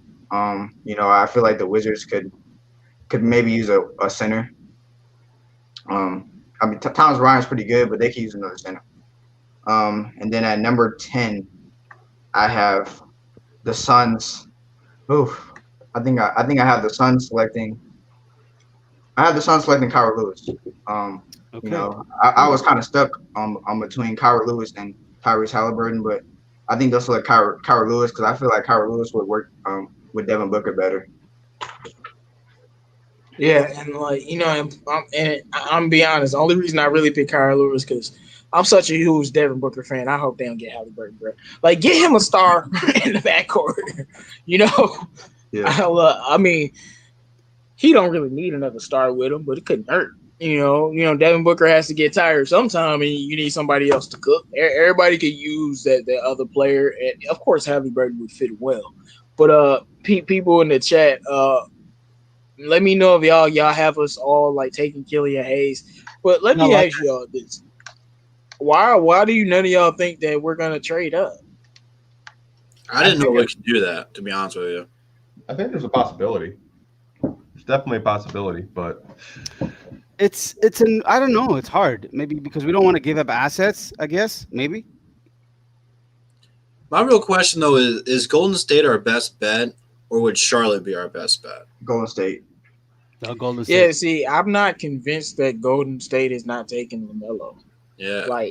They've said a lot of things, but they recently came out and said we taking the best player because when you look at that, let's look at it like this: why wouldn't they take Melo? Why not? They don't really need him. What do you mean? They don't need a backup point guard? Melo's not going to be a backup, bro. You know how much havoc there would be. Yes, he is going to be a backup. What do you mean? Nah, he needs to be starting, bro. No, and he can't do that. He needs to be a starter. That doesn't mean, but that's what I'm saying. None of that has to do with Golden State taking them. That doesn't mean they're not going to take them. Like I said, why wouldn't they take them? Steph Curry is not getting any younger, and you race him up behind Steph Curry, and you trade Curry when he's getting older, and you have LaMelo. Clay is obviously going to start. They could start him at small forward. He's 6'7", and you start Draymond in power forward. But what I'm saying is, even if you don't like it, why wouldn't Golden State take him? Like, the guy is very good. I don't think they keep the pick. I think it's gone. You're right. It's gone to the Pistons. I know. Okay, I'm gonna share with you my screen, and this is my first mock draft. Like, I'm gonna make probably more, and I think they're gonna be. This is my first ever version because we know the NBA. We know what's gonna happen, and don't hate on me. All right. No boy. Oh Lord. Yeah, I feel like it's not fun. Yeah, no, Mr. Ray, I think Curry has injury problems, man. He's not gonna last as long as you think. He just missed the whole season, and he's over 30. He'll be good for like another 6 years, then he's gonna decline. I really believe that. Curry's been getting hurt since his rookie season, man. He gets hurt too much. So whenever you guys ready, he's 30 years old. Okay. Can you guys see it? Yep. All right, so I have the T-Wolves selecting Anthony Edwards. I hate to say this, but we know the NBA, and I think the Knicks are going to trade up and give up assets to get LaMelo Ball, and I can feel like the trade package will include Mitchell Robinson, first-round pick for future, and another first-round pick from this year, like the 27th pick. So they're going to have like really good picks. And they have Mitchell Robinson, who's an established player. I hate to say it, but this is what we could see. And I know the Pistons are not ready to give up. What's the trade package? Yes, Mitchell Robinson, future first-round pick, and another first-round pick. Throw in Julius Randle. Man, you better miss me with that. We can offer better. I know. This is Mitchell Robinson. Giving up Mitchell Robinson. I'm like, man, And the Golden State, 32, man. Come on, man. Let me go next. Golden State would take like Mitchell Robinson. They would love him in there, I think. So also I'm gonna go with Hornets next. James Wiseman, best available in there, and they need the center too. The Bulls. I don't really see the Bulls passing on Killian Hayes. I hope they would, because they would benefit from a point guard like him who can pass the ball. And they have really already good centers. I think they have Gafford and they have like Wendell Carter Jr. So they have Markkinen, who's a foreign player. Killian Hayes, I think, would fill the nice rotations. And I feel he's a really good point guard in there. He's the second point guard after LaMelo. I have the Cavs picking Denny Avdija because I heard a lot of rumors that the Cavs are really high on this guy, and I feel like I can see the Cavs taking him. The Halliburton guy, I kind of don't like this guy, but hey, I can see the Cavs picking the Hawks picking Tyrese Halliburton because they basically need a secondary ball handler on top besides Trey Young, and a guy who can defend and shoot the ball. So this guy, Harab Halliburton, I think is going to be a good fit on them. I can see also Devin Vassell a good fit for them. So it's going to be either him or Vassell. And here with the 7th pick, the NBA draft, the Detroit Pistons select Cole Anthony. And I say this because he's an athlete guard. He's a scorer. He's a dog. And he is the kind of athlete that I can see Troy Weaver liking in this draft. And we've seen Ryan West, who's the new scout, liking this guy already. I can see he's a good fit for the Pistons because he's going to be mentored under D-Rose. So I can see the Pistons pick up Cole Anthony if Killian Hayes is off the board. I've been telling y'all that. I know we want Kira Lewis, but that's why I've been talking about Cole the last couple weeks. If Killian is gone, we taking Cole Anthony, and I don't have a problem with it because I think Dwayne Casey can work out all those problems with his inefficiency and the way he plays as a point guard. Dwayne Casey can develop it. Like when I see Kyle Lowry playing right now, and realize that Dwayne Casey developed him, all that talent with Cole Anthony, and trust me. Dwayne Casey can't develop it. He will be fired, and we'll find somebody who can. But I think Dwayne Casey can develop Cole Anthony into a much better player than he would be if he went to Charlotte or he went to the Hawks. He'd just be a high volume scorer or the Knicks. He's not going to a situation that can be somewhat stable. Situation with just a little bit of touch of culture too. And I think that you bring Cole Anthony, him, Killian, and Melo have the best handles in the draft. His handles are nasty. He's a very good athlete. And in college, he was injured a lot. He even came out and said he was injured that whole year. I was very hard on Cole Anthony because he was extremely inefficient. But Anthony Edwards, the number 1 overall pick, is just as inefficient as Cole Anthony. Don't believe me? Go look at the stats. They're the same. The efficiency is the same. So when I think about that, why is Edwards better than Cole? And when you think about them coming out of high school, Cole was the number 1 prospect, and I think it's just his stock fell down, but he's still a good player. Got to worry about them injuries, but if he comes to the Pistons, he's gonna be a baller. He's gonna be a starter day one. And he's gonna be averaging 16 and 4, and being a nice player for us. So I don't disagree with that. So one thing I messed up in here, I made the Golden State Warriors selecting Onyeka Okanu. I don't see this is happening if they get Mitchell Robinson. For sure, they're not going to draft Onyeka Okanu if they trade for Mitchell Robinson. I can see them picking up maybe Obi Toppin in here. And then I can see the rest, like the Washington Wizard. I think that Washington will take Obi or Vassell. These 3 picks can be anyone. I left it as it is. This is, I think, was going to be a great fit for each team. But here, if they're picking up Mitchell Robinson, I don't see the Golden State picking up Onyeka Okanu. I see them picking up Toppin or Vassell. That's my mock draft. I hope we'll make another one soon before the close dates, hopefully. That's your second mock draft. The Right. first one, man, I got to tell you guys the story. So Ravo sends me his mock draft, right? And I make it for him, and you guys would probably laugh at this mock draft. I was like, man, there's no way. He's like, oh, I thought this was a big board for the Pistons. He's got Killian to the Warriors, and I was so here's my big board for the Detroit Pistons. We don't need to see that monstrosity, man. Okay. No. You know what? Let's see your big board, man. This is we before we move on to some other time. Let's see your big board. Okay, my big board. Basically, this you think these are the guys that's the number 1 prospects on the Pistons board in order, right? Okay, and my big board, number 1, LaMelo Ball of the Pistons. If he's available, we gotta pick this guy. I did not put Edward because I don't know. I don't think he was gonna be available, so I didn't really include Edward in here.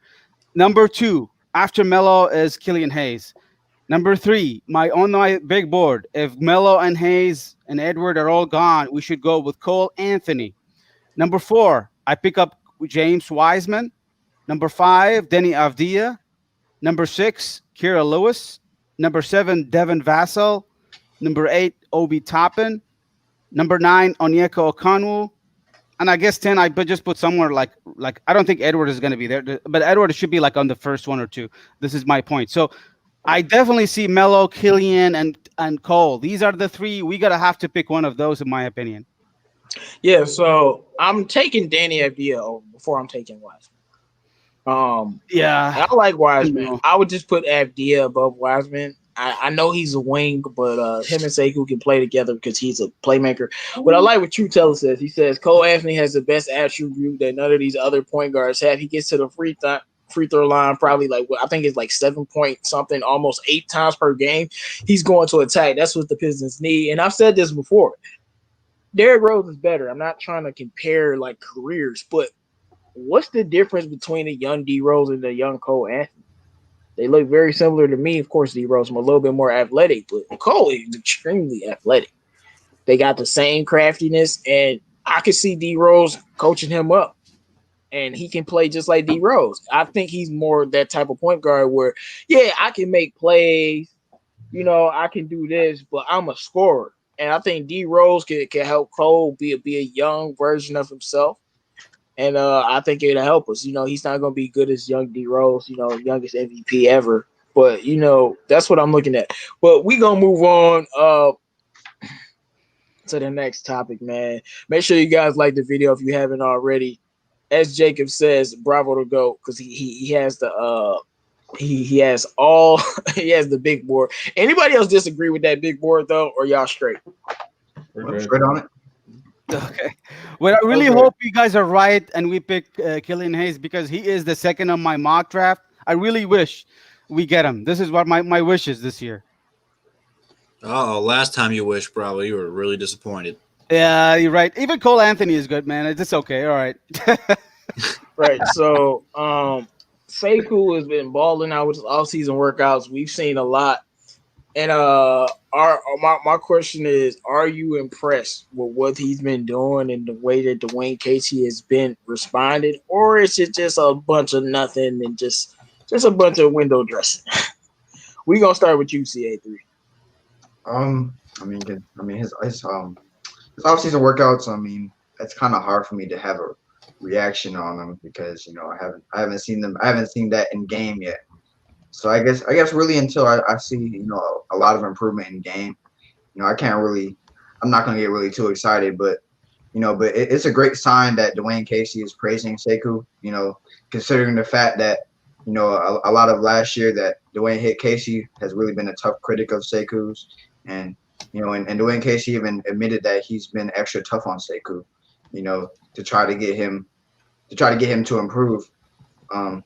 So, if Dwayne Casey's giving him praise, he has to be making some kind of improvement, considering that Dwayne Casey even admitted that he's been extra hard on Sekou.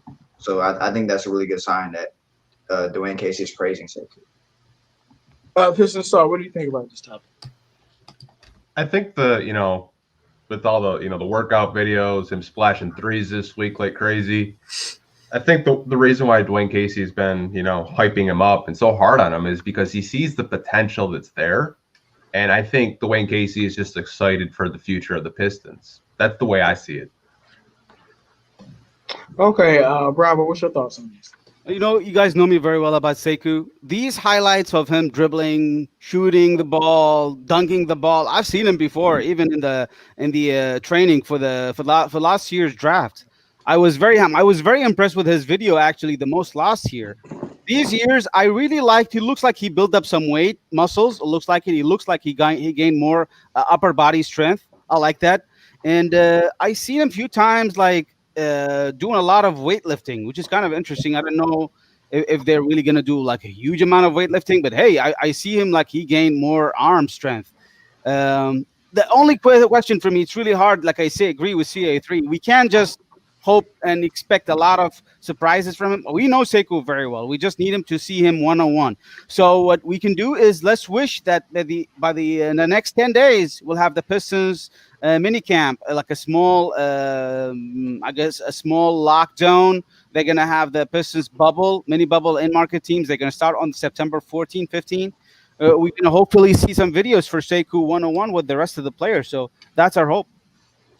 Drew, what's your thoughts on this, man? I love it, man. I love everything about this offseason from Sekou so far, man. But before I get into the film breakdown, man, one of the things that I've just noticed about him is every day on his Instagram story, his post, he's in the gym lifting weights, doing cardio. He is in great, fantastic shape. Not that he was never in bad shape, but people call it a rookie wall. People call it a game plan, whatever. Whatever it was, Sekou hit a rough patch last year, and he never had time because the season was cut short to fix it or adjust to it. So he's been working out, getting his conditioning up so that way he won't have that happen again. So that's the first thing that's caught my eye. Now the second thing is like the video that dropped the other day of him just hitting like 10 threes in a row or whatever it was. It's really encouraging to see because a lot of the time what we've seen him do was stand on the perimeter, stand in the corner, and be forced to shoot a three. And that's not all I want him to do, but that's going to be what he's relied on to do a lot. So for him to improve it, so that way whatever role Casey puts him in, so that way when he's not engaged, say Blake Griffin's got the ball, he's out there at the same time, Blake posted up, they double Blake, you kick it out to him in the corner of the perimeter, now he's going to be more consistent to do so. But then he's also been working down low in the paint, dunking on people, breaking dudes' arms. It's been amazing and very encouraging to watch. And now we've seen Dwayne Casey go from he needs to be having the time of his life, getting some girls, to I've loved what he's been doing this offseason. He came in prepared. I'm really encouraged by this, and I'm really looking forward to doing it. Like, these guys are starting to click. And I like what Pistons Talk said, is that he was so hard on him because he's seen what he could become. And that's really true. I think that first year was just to see how Sekou would react and bounce back.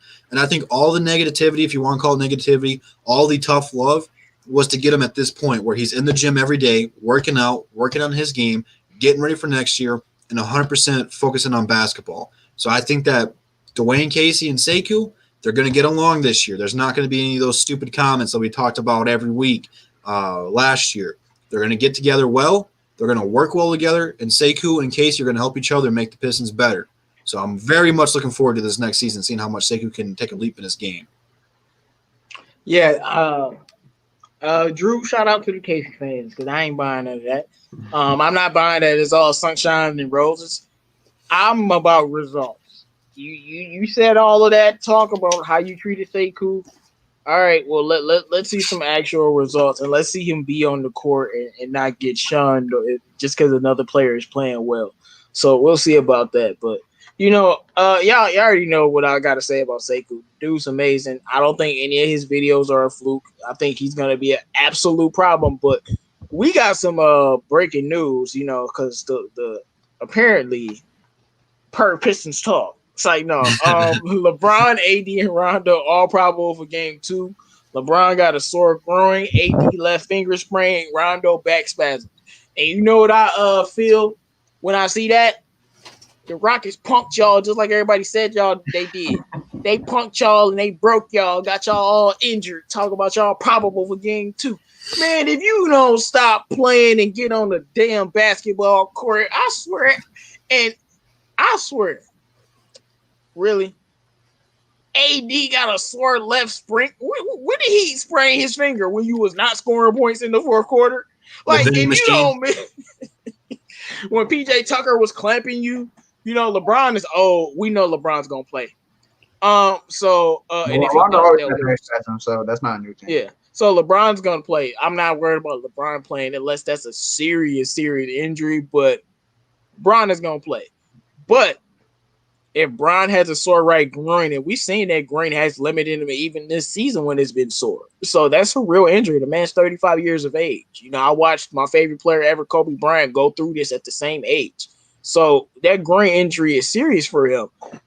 It might limit him. He might not, be blocking Westbrook and trying to dunk on him. So he might not be trying to do that. All I'm saying is y'all better get it together because y'all can't be hurt. Like, if Westbrook or Harden, something happened to them, I'm saying the same thing. Y'all can't miss games. But what do y'all think about this? We're going to start with you, Bravo. What do I think about these injuries? Yeah, and it's just being reported that they might miss game 2. They're probable for game 2. I don't think they're going to miss. They're just I don't really buy into it until they literally miss. It's a playoff. It's a life and death situation. I think it's happening. No, I'm laughing at this comment. 80 day-to-day Davis. Hey, shout out to Mr. Ray, bro. That's comment of the day so far. AD Day-to-Day Davis. Oh, man, that man stay hurt, dog. 80 get hurt once per month, man. But he's a great player. We made jokes and we poke fun at him, but he's still an amazing player. But yeah, AD is Day-to-Day Davis, bro. That boy stay with a knit. Yeah, we know Giannis is questionable, but I know Giannis. There's no way he's not going to play in the closeout game. So there's no way. Dola Dolomite says, I really think the Seiko killing condition can be great. I'm with you, man. So what you think about this, Drew? Hey, sometimes, when you're in a hotel, you want a late night snack. You go to the vending machine, the buttons don't work. That's the only way I could see AD sprung his finger, bro. Like, if he's, punching them buttons, bro, come on. You're going to miss a game because of a sprung finger. Like, we've all played basketball here, right? Like, actual in-game basketball. Yes. Yeah. When you go for a rebound and you jam your finger and it really hurts, like, you tough it out and you play through. It's going to affect you, but you can't miss a game because you have a hurt finger. That's so. See, my thing is, though, I don't think they're going to miss the game. And yeah, I play basketball. I broke my pinky, so I know whenever I see a player dislocate their stuff, I'm like, yeah, I know how that feels. Mm-hmm. But they're not going to miss the game. But my thing is, it's like they're trying to make an excuse in case they lose. Bro, why are you talking about they're probable? Like Rondo, okay, LeBron, sore groin, that's probably true, but it's not like he's not going to play. But it's like, you know what I'm saying? It's like they're trying to make an excuse for whether they win or lose. It's like, oh, they was hurt and they won. Oh, they was hurt and we lost. It's like, why? It might be a battle tactic where, Houston might be feeling really good to take game one. Now they're really confident, which they should be. And now you hear this news about their two best players potentially being out. So now you're going to go into game two overconfident with that going in the mind, and then they both show up. It might be a smokescreen too. Yeah. What do you think about this Pistons stuff? Rondo, I believe, because didn't he just come back last night for his birthday? Yeah. That groin, I believe that's the groin injury that LeBron was out. I want to say last year for pretty much the second half of the season. So that might actually. Yeah, it might be. Yeah, I think he'll still like Drew said, it could be a huge smokescreen, and this could be a narrative that a lot of guys like Shannon Sharp and Undisputed leave as an excuse of why LeBron got swept in the first round. Second round. Or second round.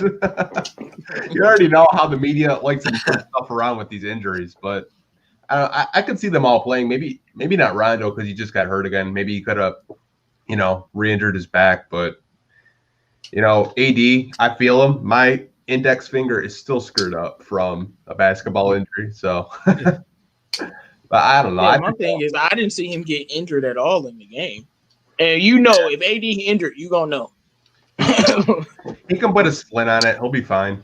Yeah, but it's just it's not even about. It's just why are y'all? I don't know, man. I think they're trying to make it a double-edged sword excuse. If we win, oh, we was injured. If we lose, oh, we was injured. You know what I'm saying? But all right, C3, what's your thoughts on this before we? My thoughts on this is simple. It's definitely a scapegoat because first of all, Brian has been playing through this sore groin issue for the whole entire season and throughout the bubble. Because if you remember earlier in the bubble and the seeding games, he missed a couple seeding games. I think he missed that Rockets game because of this groin issue. So this is nothing new. And then Anthony Davis, he's always going to be on injured list. That's just Anthony Davis. But and Rondo, he had his back spasm problem. That's why he missed the first round because he had back spasm. So I believe that. But I think the Bron and 80s thing, it's scapegoat listings. I mean, like I said, the injuries could be real, but it's just. I think they probably already had these issues, but they didn't listen because there was nothing serious. But I think they probably listened this time because they lost game one. I mean, yeah, right. Part like B-Ball Grassy said, you guys know that injury reports are required in large part for sports betting, and that actually alludes to what we're kind of saying. Though they're doing this for that. I don't think like AD got hurt last game. Did he really? When? No. When? And Brian's talking about a groin injury, like that's the same groin that's always messing with him. So that's how I feel about that. But yeah, Blue and Silver, yes, Everything King definitely is doing better. He said he'll be back to YouTube, man. Shout out to him. Pray for a speedy recovery, man, for him and his family. But look, all right, we're gonna move on to the next question, man. Right now, Toronto is still whooping up on Boston. Wow. Yeah, I think it's going 7 games, man. I think I picked Toronto. Game.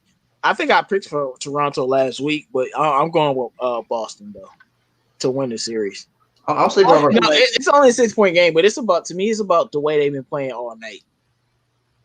I feel like it's a good matchup, man. They match up really well. Yeah. I feel like the Toronto really lost the first couple of games because they shot awful. They played good defense. I don't think it was their defense at all. It was their offense mostly. I mean, look, y'all want to spend a second on this series before I move on to the next topic? Good. So, all right. So, Drew, what do you think about this series? Who you got winning? How you think this game gonna turn out today? Man, dude, it's so tough to pick a winner in this one because I think that these teams are pretty much even, to be honest with you. I think Jason Tatum, he's making a name for himself, man. People, always say he's overrated or stuff, but people don't realize how good he is. Don't know if you guys have seen the video or not, but I know you guys, everyone's seen this one, of the comparisons of MJ and Kobe doing the same moves. Yeah. They made a video of Jason Tatum doing the same moves Kobe was doing, like identical. So, not saying he's on that level, but I mean, he learned the moves from Kobe. Yeah, that's what he does. He studied it. So, I mean, he's trying to make a name for himself because he wants to be in that conversation. But both these teams are really deep. They both have really good coaches, man. They got guys who can come in and ball any given night that can drop 30, 40 any given night. They have role players that can come in and hit game-winning buzzer beaters. Like, this series is remarkable, man. I was surprised Boston got off to a 2-0 start like that. I figured it'd be 1-1. Wait, you think OG a role player? Yeah. Yeah, I do. What is he? He's not a star. He's not a superstar. He's a future star. OG is a baller, bro. Right now, he's a role player. Right now, he's a role player. I don't think so. I think right now, he's a starter. Like he's a starter. I wouldn't call him a role player. Not no role player. Starter for pretty much his whole career, so I wouldn't call him really. Yeah, he ain't no role player. He's like a PJ Tucker. Oh, okay, role player, starter, whatever. You know what I was trying to. You know what I was trying to say. Can't be disrespecting my boy OG after you know what I was trying to say. I didn't say he was bad. I don't know what you was trying to say. That's why I didn't say he was bad. Anyway, both these teams, both good offensively, defensively. This one should go 7, especially if Toronto wins tonight. It's definitely going to go 7, man. And then whoever wins this series is probably going to go 7 with Miami too, because all 3 of these teams match up really well with one another. I will not be disappointed with whoever goes to the finals in the East. All these teams have earned it and have fought for it, except for Milwaukee. They have not been playing like they need to do it. They have to win 4 straight games. It ain't happening. They're not going. So whoever wins this series has earned it, and then whoever wins the Eastern Conference Finals has earned it. Oh, man. Yeah, I agree with what Buff Dub said. OG is what Stanley Johnson will be if he develops. He is, bro. Come on, man. I'm gonna bring him Stanley. It's facts, bro. Right. He said, he is. He's 100% correct. I needed that loud. It's just hurtful, man. It's just hurtful. So anybody, Bravo, you got some thoughts on this Raptors Celtics series? Who you think gonna win tonight? Who you think gonna win the series? It's really hard to predict. I have no idea because I seen like the Raptors taking the lead, 8-point, 9-point, and then out of a sudden their lead crash and Boston take the lead by 6 points. This would happen in the first couple of games. But I again come back and say the reason why the Raptors lost is based because they didn't really shoot the ball well.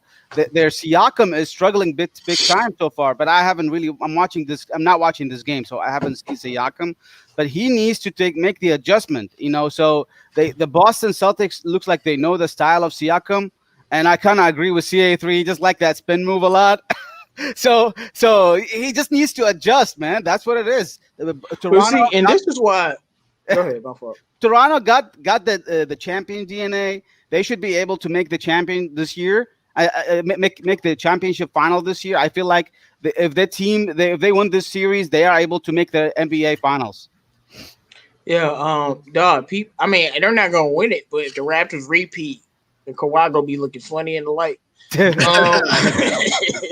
Like not repeat, but I mean repeat as going to the finals again. Even if he ain't there, if they go to the finals without him, it's like you almost can't give Kawhi nearly as much credit for that championship. Shout out to the Raptors, man. I didn't think they were going to be this good, to be honest with you.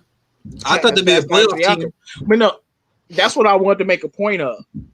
What's different from the Bucks and the Raptors, besides the fact that the Raptors actually show up? You got Pascal Siakam. The coaching's better. Right, the coaching. You got Pascal Siakam, literally a baby Giannis. All he has is the spin move. You clog him up in transition, you neutralize Pascal Siakam. But Pascal Siakam got Kyle Lowry dropping 31 and Fred VanVleet dropping 30. He has a team. And when I look at Siakam and Giannis's play style, Giannis is literally a much better version of him. But it's nothing really different at this point in their careers. I definitely think they'll get more skills later on. But as I'm watching, I'm just like, if Giannis just had a team that would show up. And when I'm looking at when I look at Miami and I look at the Raptors, what's the difference between these teams and the Bucks? Nothing. But coaching and their players are actually producing. Like CA3 said something that I never really thought of. The Bucks players have never really been good in the playoffs, but really George Hill. So that's it. George Hill's been great in this series, but he can only do so much. Yeah, but I think they're both Celtics, deeper though. They got more talent on the bench and stuff too. I think the Milwaukee is deep. It's just I don't know what it is. I feel like this bubble is sucking they shooting away or something. I don't know. Let me rephrase that. They're a team that's great at home. These teams can put out 80s to 85 lineup and it's going to work and produce. Milwaukee needs guys out there to fit with Giannis. When they take Giannis out the game, it's just they don't have enough. But even now, they're not fitting with Giannis anyways. I don't know what the hell they're doing. Reminds me of Dwight Howard in Orlando. Spencer. When he was in Orlando, they would surround him with shooters, and when the shooters weren't producing, they would lose. Yeah. But it's a coaching thing at the end of the day. I mean, how do you have Wesley Matthews on the bench when Jimmy Butler's cooking? And that makes no sense. And then you put Giannis on him when the game is basically up. Because you put Giannis on him, Jimmy got that one score, and then he ain't do nothing else. Giannis got a couple steals, but it didn't matter because the freaking game was over. Missing wide open shots. I mean, Giannis set him up. I'm like, all right, George Hill, you wide open.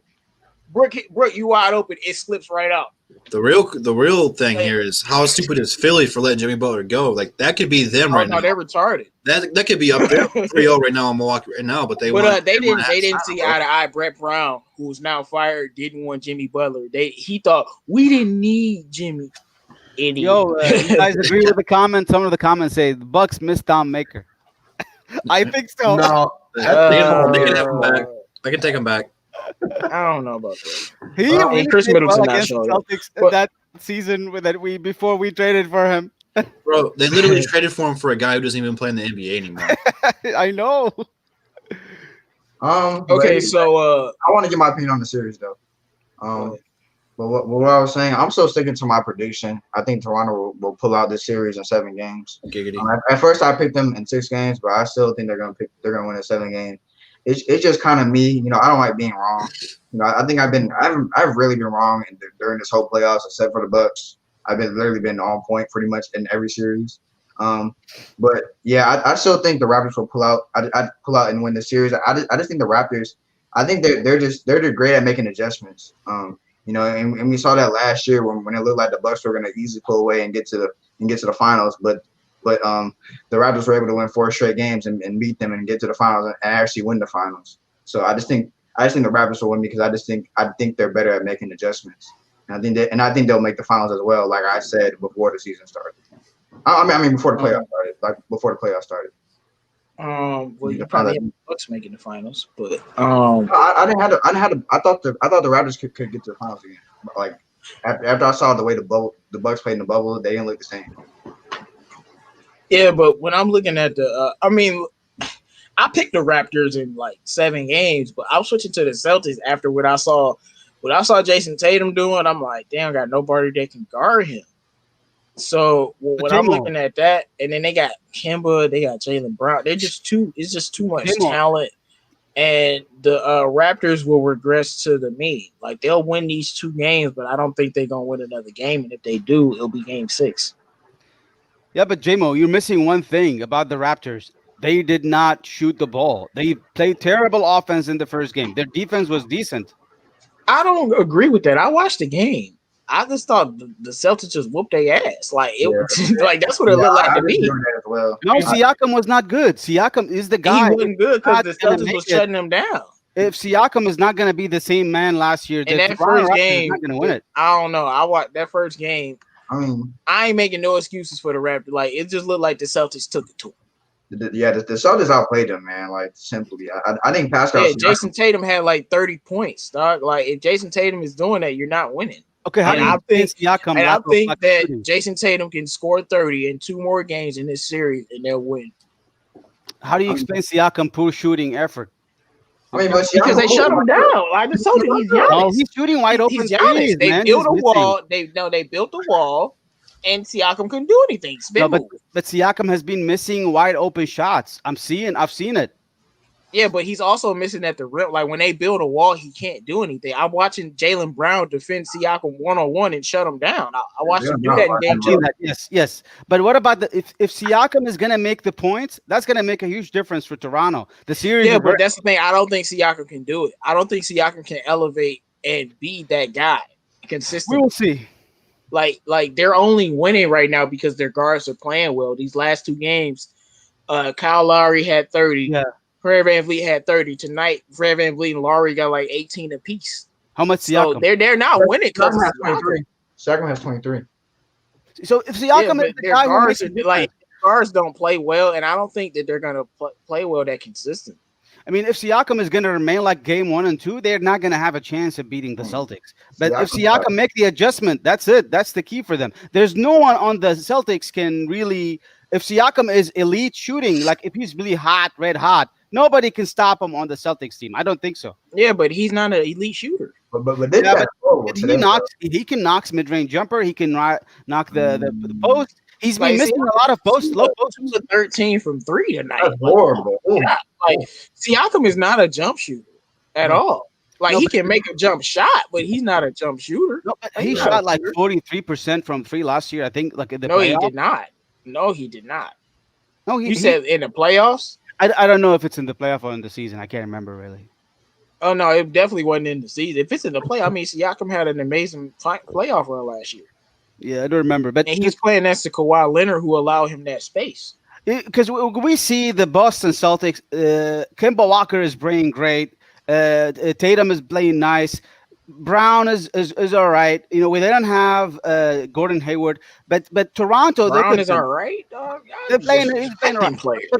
But look at Toronto. Toronto's team like really good. If Siakam is really playing elite, that's it. They're gonna beat the Celtics. Right now, what's wrong is the Toronto Raptors Siakam lack of offense. That's his problem right now. No, see, Bravo. I'm gonna put it like this. I think the Bostons have the 3 best players in the series. Kemba, Brown, and Tatum is better than everybody on that squad. Except maybe Brown ain't better than Kyle Lowry, but they better. And when you got the best 3 players, or out of the 4 best players in the series, you got 3 of them. How do you lose that series? Mm-hmm. And you know what I'm saying? And the games that the game that they lost, where OG hit the shot, Tatum had 15 points. It was like 5 of 19. That's why they lost. He plays better, they win. Let me tell you something. I don't think there's a huge difference between Jaylen Brown and OG Anunoby. OG Anunoby is a lot better. Calm down. I think so. You guys are overreacting. I think OG is a really good player. I feel like Jaylen Brown is overrated, in my opinion. Wait. I think so. This is my opinion. Free Smoke Saturday. There you go. Man, we can't even get to the next topic, bro. I'm trying to move over to that. Look, everybody, let's not talk at once. All right. We'll all talk to him. I'm gonna say something first. I'm gonna let Bravo respond. Y'all. Look. Let me tell you something. OG ain't there yet, so let's not do that. And second of all, everyone knows I hate the Celtics. The Boston Celtics is the team I hate the most in the NBA. One of my top 3 teams I hate in any sport. But Jaylen Brown is nice than a mug. That boy got a bag. That boy is a great defender, and he can shoot from any level. He can shoot the mid-range. He can shoot the 3. He can finish at the rim. He's very athletic. He plays defense. He averaged 20 points a game.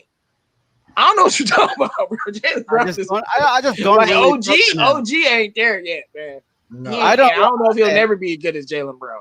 I don't. Like I Jaylen do Brown was supposed agree to be an to some degree. all-star this year. To some degree, I think OG Anunoby is not a dribbler, but he's a better defender than Brown. He's probably shooting the ball nice right now this year. No, he's not. No. Yeah, I like No, he's not.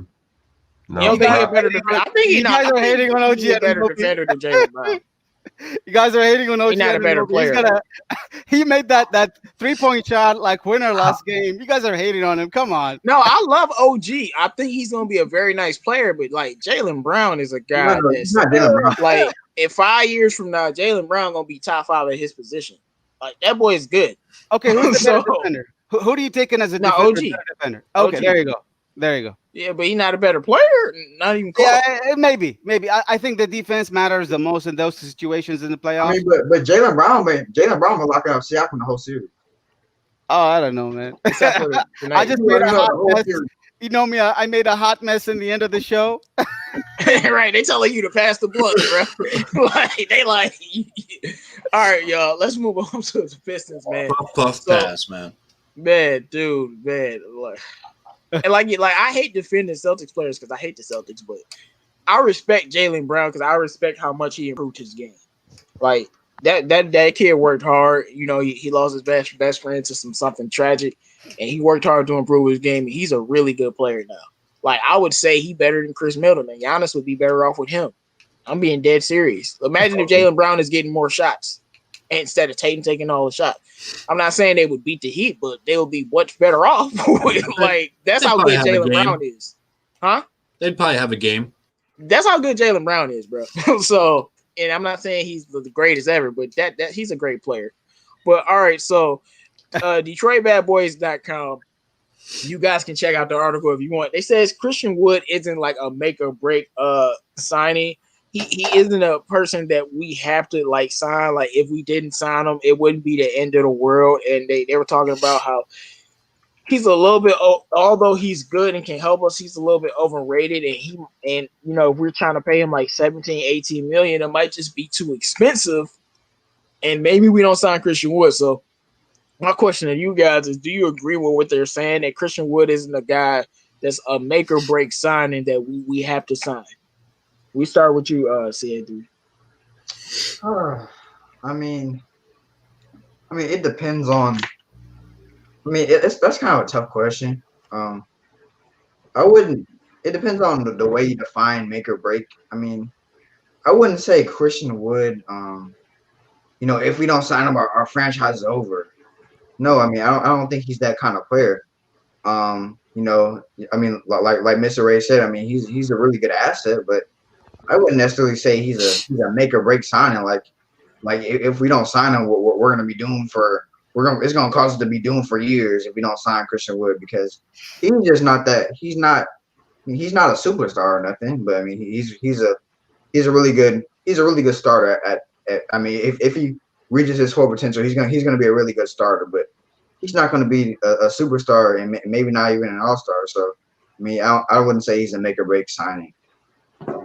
And I don't think they're necessarily meaning like if we don't have him, our team is gonna fall apart more. But like if we lose him, how the hell could you lose him type thing? But all right, Bravo, what's your thoughts on this? What is your thought on Mike and what? Detroit badboys.com said Christian Wood isn't like a make or break signing. Basically, we don't have to sign him and we'll be just all right if his price tag is a little bit high. I hate to say it. I think we need to sign Christian Wood. I think he is the player we already developed this year, and he's probably our best player after D Rose this last season. And we got to pay him the money. You know, I'm not sure how much we're going to pay him, but if we really cannot afford him in the end, at least sign and trade him. That's how I'm going to say. We got to use the best situation. It's like, can I talk about something with y'all for a second, man? Go for it. How good is Christian Wood? Because he's a bench player in any other team. Damn, I don't know about that, but I think he could start for a lot of teams. But you know, my thing is, like, how good is he really? I think he's at his ceiling. I think he's good. This is as good as he's gonna be, and that ceiling could be averaging, 20 and 8 somewhere. But when I'm thinking about that, because he's like 25, 26, so he has like probably 1 year to get better in the NBA. But after that year of improving his game, how good is he really going to be? And I don't know if it's a perennial all-star. And I've told y'all this a lot. I would rather, take Obi Toppin than pay Christian Wood. I've told y'all that before. Just because I'll take the young guy and I don't have to pay Christian Wood. That money can go elsewhere. But Drew, what's your thoughts on this one? In the Eastern Conference, what I have seen in the last 8 years since we have had Andre Drummond here, if he can put up 20-9 or 20-10, he will be a perennial all-star. Al Horford's made it like scoring like 15 points, bro. Like, I'm not saying it's something you need to be proud of or anything like that, but I do think the Pistons need to re-sign him.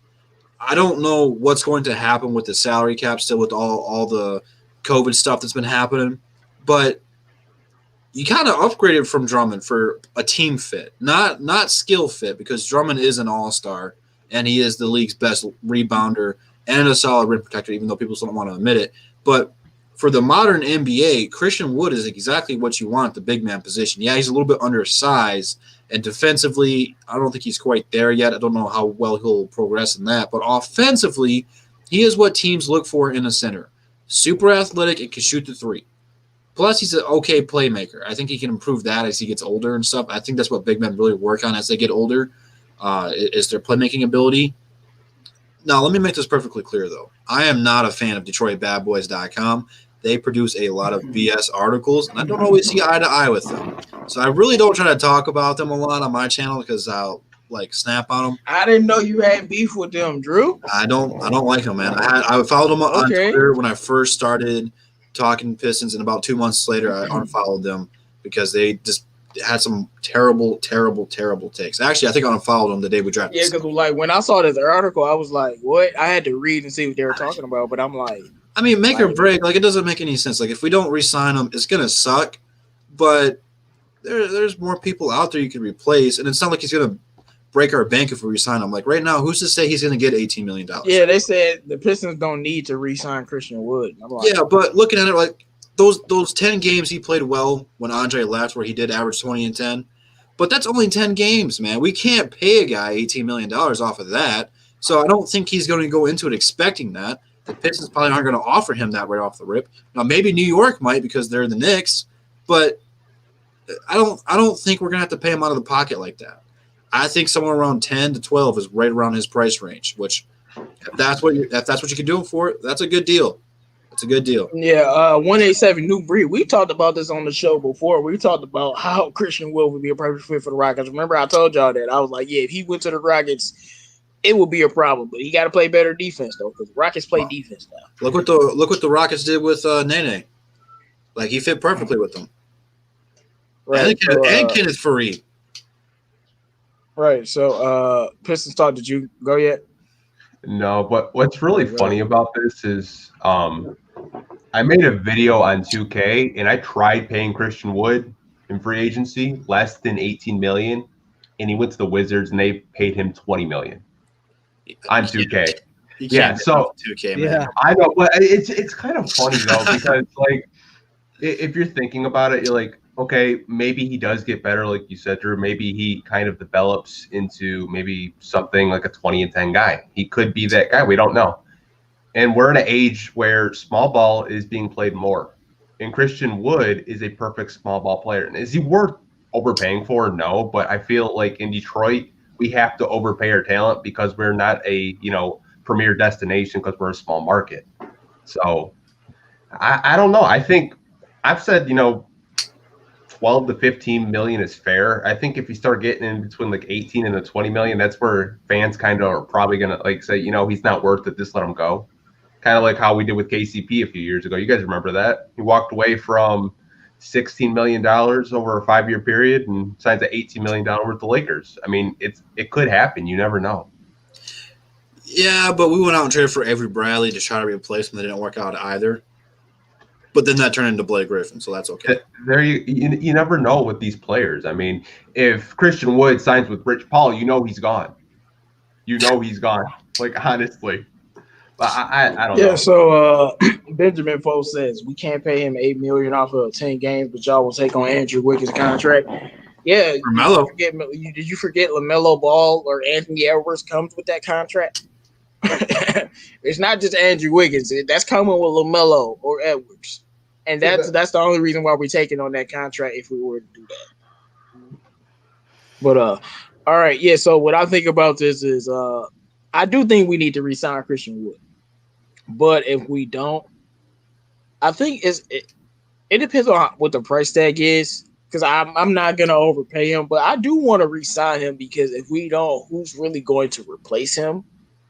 You know, like who's really now? You got Justin Patton or Tom Maker at center, and I like his skill set. I like his ability to stretch the floor, and I do think he has like another year to probably improve on his game. When I'm talking about offensively, I'm not talking about like passing and becoming a better or a higher IQ basketball player. That happens. I'm just talking about like as an offensive scoring weapon. I think he has another year to work on the rest of his skills and whatever his offensive repertoire. That's what it'll be. But I'm not gonna overpay him at all. I would rather y'all not gonna like this, but I'd rather pay money to keep Luke before I'm overpaying Christian Wood. I don't hate that. Because I would overpay Luke before overpaying Christian Wood just because Luke is young and we don't know his ceiling yet. And Christian Wood, his ceiling it could be 18 and 10. And I mean, we know he's a good player, but you know, we don't know what Luke could be. So, and when I'm watching, you know, Tyler Hero doing his rookie year what I wanted Luke to do. Y'all see, in those 4 quarters in the last 5 minutes, Eric Spoelstra got rookie Tyler Hero handling the ball. Mm-hmm. Like I be telling y'all, I told y'all this. Luke should have been a point guard from day one, and I noticed it when his dribbling was nice and he was throwing them passes as a rookie. Of course, I think Hero is better as a rookie at least. But I thought he always could do that. So when I'm looking at, I still think Luke can be a point guard, not like a 100% official point guard, but he can give you 6 or 7 assists and really help out this league. Like, you know, I'm not sleeping on him. I like Christian Wood a lot, and I definitely want him to be re-signed 100%. But all right, we'll do one more topic because it's almost 2 hours in, man. Free Smoke Saturday, we've been going in. Bravo with his daily hot take. All right, you know, Bravo. Let me ask you this: so, you think OG is gonna be better than Jaylen Brown in the long? No, I'll take it back. No, I was just smoking when I came back to work. All right. In my opinion, which one I would take if I'm the Pistons right now? Which one you would take? I take OG. I'll take Jaylen Brown. Yeah, I wouldn't take Jaylen Brown. I would take OG for me because I like him more. I feel like he's a champion. It's not even close. He hasn't proven anything, Jaylen Brown, yet. Yeah, I feel like Jaylen Brown comes with a max contract or $100 million contract. But I don't know, I might take OG because I like his development. I don't know. I don't want to pay anybody at this point, you know. So, but if we take Jaylen Brown, I mean, of course, I'll probably take Jaylen Brown, but I wouldn't be mad at taking OG because he hasn't been paid yet. Jaylen Brown is on his big contract, you know, like he's good. But I think I re-asked Bravo that again because I seriously think that OG is going to be way better. I think he has a lot to room to grow, and he's damn sure ain't better than Jaylen Brown now. But 2 or 3 years from now, if Jaylen Brown is still at this level, and if this is what he's going to be, or just, you know, better efficiency, because that's what usually happens, then maybe he could be better. That's why I asked you that again. But it's all right, man. It's all right, man. Make sure you guys like the video if you haven't already, and start dropping your questions in the chat. And the last question for today, we talked about it a little bit, is it's simple. Why should the Pistons trade up for LaMelo Ball, or why shouldn't they? We're going to start with you, Bravo. I think you should definitely consider it because he is the player that can really fix our solution in terms of the point guard. And we can look at him as like a future multi-generation player for us. You know, the question is, how much sacrifice would you do for LaMelo? I mean, that's the biggest question, but I would definitely consider it at this point because we have, like, I agree with your point. If the Pistons think this is the player we need to bank on, out of this coming few drafts next few years, because this is the guy we know we're not going to get a higher pick. It looks like I cannot really believe the NBA is going to give us higher picks. We're not going to get Amani Bates. We're not going to get Kate Cunningham. It's not. The NBA is not going to be fair to us. We might as well trade for the player we want. So LaMelo, I think he can solve our solutions. He's going to be the star of the Detroit basketball team. I think it's going to be good for us if we do it. Okay, what do you think about this Pistons talk? Should we trade up for LaMelo or should we not? It's funny, I did a video about this because I was reading a Bleacher Report article, and they suggested that all we would have to do is trade Blake for Wiggins and swap picks. Man, that would work. I would do that in a heartbeat. I would consider it, yeah. But I would do that in a heartbeat. Yeah. I mean, like if you're looking at talent, you're not. And we don't have to give up next year's pick. Oh, I'm doing that in a heartbeat. Yeah, like, you just give up this year's pick. That you don't have to give up next year's pick. Oh no, I'm doing that quickly. I don't give a damn what we paying Wiggins, bro. Like all you doing is swapping picks, and we get rid of Blake $35 million, and then we take on Wiggins' contract. Like, yeah, but who else are we paying? Well, Wiggins isn't as much as Blake's, though, is it? No, but the Warriors, no. Warriors don't have cap space. It's 4 years though. So hey, Jaylen Brown is better than Wiggins. How many years? How many years does he have like left? 4 years. 2022, 2023. So that's when he'll be a free agent. But I mean, I think we can all agree he's an upgrade over Tony Snell. Of course. That's not really saying much, though. But I mean, like, even if the 5 years, 147 million, 29. That just means he's going to start over Sekou, though. No, it doesn't. No, you put Sekou with the 4. Unless they're going to give him the luau. Oh yeah, we don't have a power forward. You're true. No, you put him at you. All right, you're right. You're right. Like, and Wiggins can play the 2 too, so you can put him at the 2. You know, the 2 as well. I mean, if you're looking at obviously you look at LaMelo, and you're not going to see too many 6'7", 6'8" point guards with vision, ball handling like that come that often. I think the Pistons, if they're really serious and that's their guy, I think they make a trade for LaMelo. But I don't know how realistic it is. All right, so Truth Teller has been against this whole LaMelo thing for a while. He says, do not trade up for a project player like LaMelo. He's not a sure thing. He's got too many issues to fix, and how analysts are overlooking it. What are all his issues he has to fix? All he has to do is become a better 3-point shooter and a better defender. That's it. He got everything else.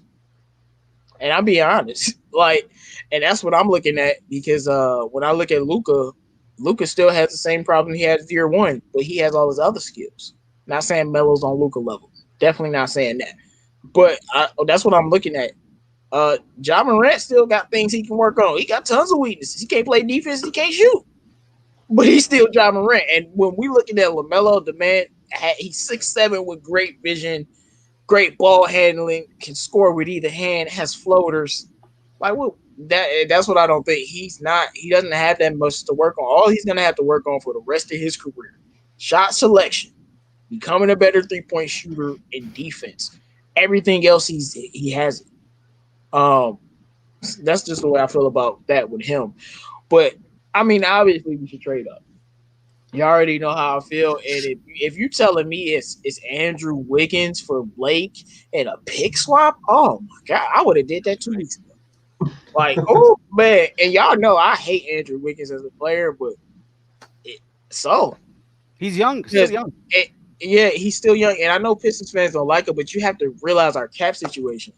We don't have any big contracts. We're not paying anybody. We have millions and millions upon millions of dollars. We let Andre Drummond go. You get Wiggins, and you pay Christian Wood, and you pay Luke Kennard. We'll still have tons of cap space over the next 4 years. So when Melo comes up, or when somebody else comes up, we can pay them more. But new free agent, we can actually pay them. And Wiggins, at least he can stay on the court. Blake Griffin ain't on the court a lot of the time. So at least Wiggins, he'll stay on the court. He'll give you 20, whatever. But if you can get LaMelo or Edwards, just in case Minnesota don't take Edwards for some reason, I'm doing it, man. All you gotta do is get rid of Blake. Are you kidding me? I'm surprised that they would do that. Like, Question is I mean, exactly. if they could use Blake. Before you get carried away, it's Bleacher Report, so take that with a grain of salt. Oh yeah, it's Bleacher. Yeah, they don't know shit. Like Bleacher, like I feel a way about Bleacher Report the way you feel about Bad Boy. Like they don't know anything. I feel about Bleacher Report the same way I feel about the Bad Boys. So that's funny, man. But all right, guys. C83 looks like he's muted. But oh yeah, what's your thoughts on this, man? Well, I was kind of lost. What's the question again? Should the Pistons trade up for LaMelo Ball, or why shouldn't they trade up for LaMelo Ball? I mean, duh. I mean, if the option's there, you gotta take it. I mean, LaMelo Ball. I mean, if we can get him, why would you pass up the opportunity to get him? I mean, we need somebody. We need a point guard that's gonna run our offense. I mean, LaMelo Ball would be the perfect fit for that. He has ties down here. You know, we can get the Ball family up here, and we can get LiAngelo up here on the G League team. Maybe we can get Alonzo down the road. Who knows? Right, get Alonzo in year 8. We need to get LaMelo Ball, though. It's simple. We need to get LaMelo Ball. We need a point guard, and if we get the opportunity, we shouldn't pass that up. It's very simple. Yeah. So, what? Hold on one second.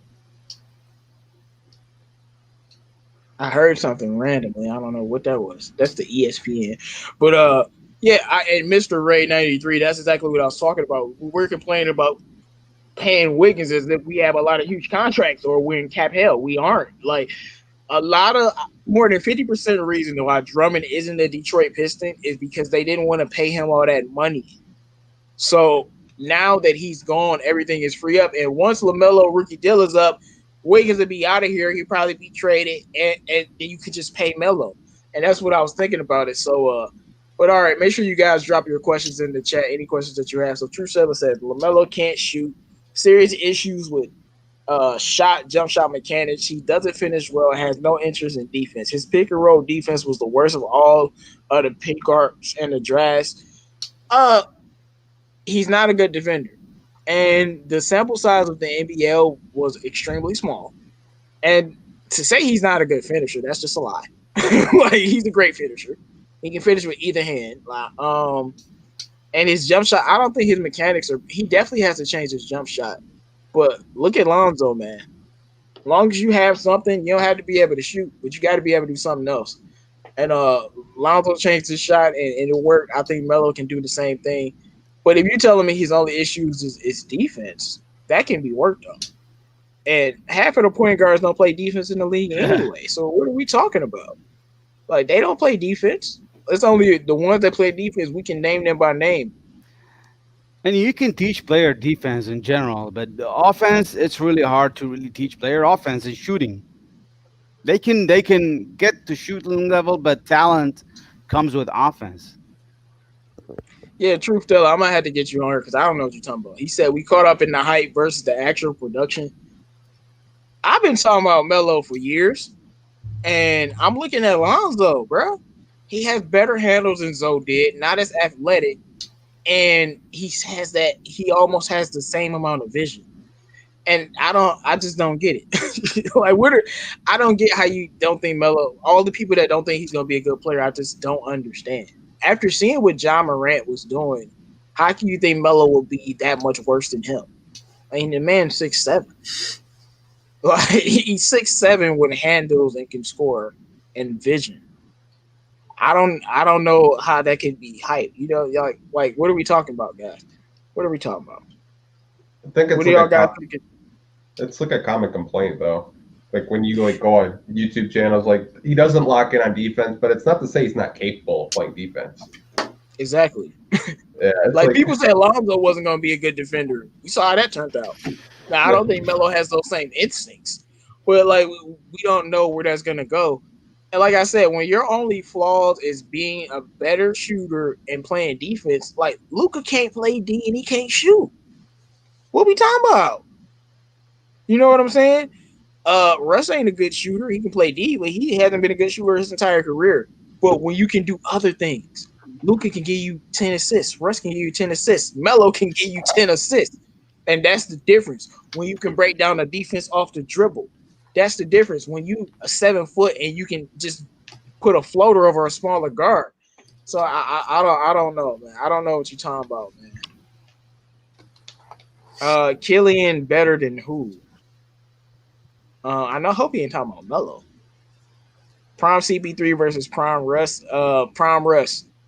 Because Prime Russ already beat Prime CP3. That's a tough conversation right there. I know, but I'm taking Russ every time. That's a Devin question.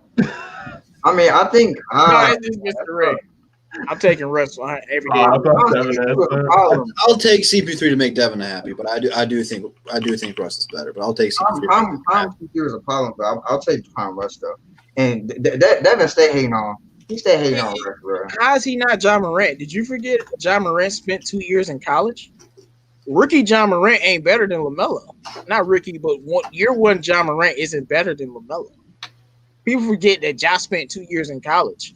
So and Melo played against grown men too. So I don't know. I think Josh definitely more athletic, of course. But when we're talking about skill sets, dribbling, passing, pick and roll, it's the same, and he's 6'7".